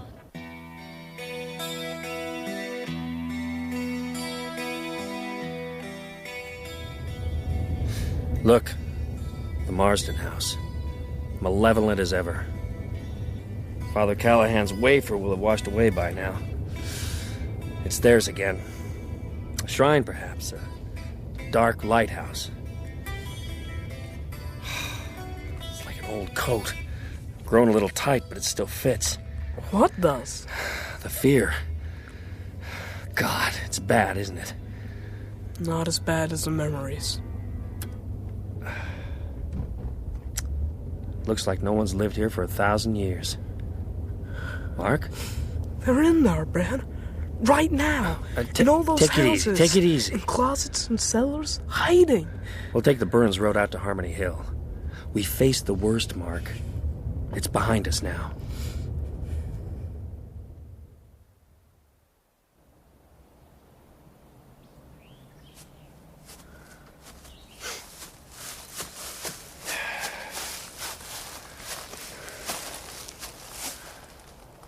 Why here? This is where the Great Fire started, back in 61. The wind was blowing from the west. Just like it is now. You think a guy got careless with a cigarette? One little cigarette. Can I light it for you? Sure. Thanks.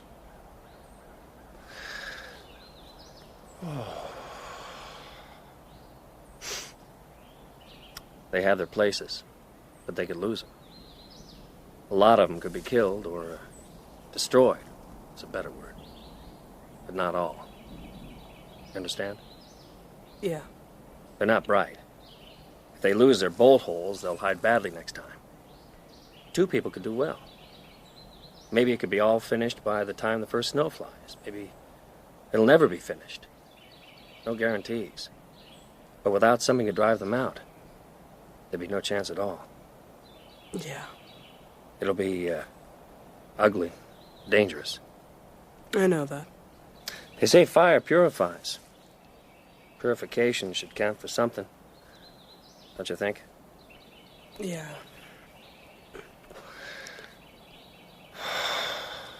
We ought to go back. These things will be the death of me. Tonight they'll be on the run. And tomorrow...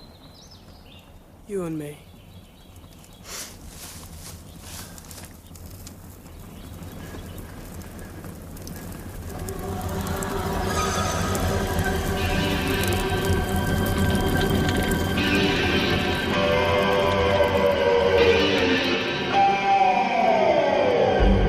You have been listening to Episode 7 of Salem's Lot by Stephen King, with Stuart Milligan as Ben Mears and Danny Canaber as Mark Petrie. Doug Bradley played Barlow, Kerry Shale, Jimmy Cody, Don Fellows, Parkins Gillespie, Gavin Muir, Matt Burke, Peter Yap, Father Grathon, Peter Whitman, Weasel Craig, and Francis Jeter, Eva Miller. Salem's Lot was dramatized in 7 episodes by Gregory Evans, with music composed by Elizabeth Parker of the BBC Radiophonic Workshop. Technical presentation was by Roger Daines, Ros Mason, and Suzanne Howard. The director was Adrian Bean.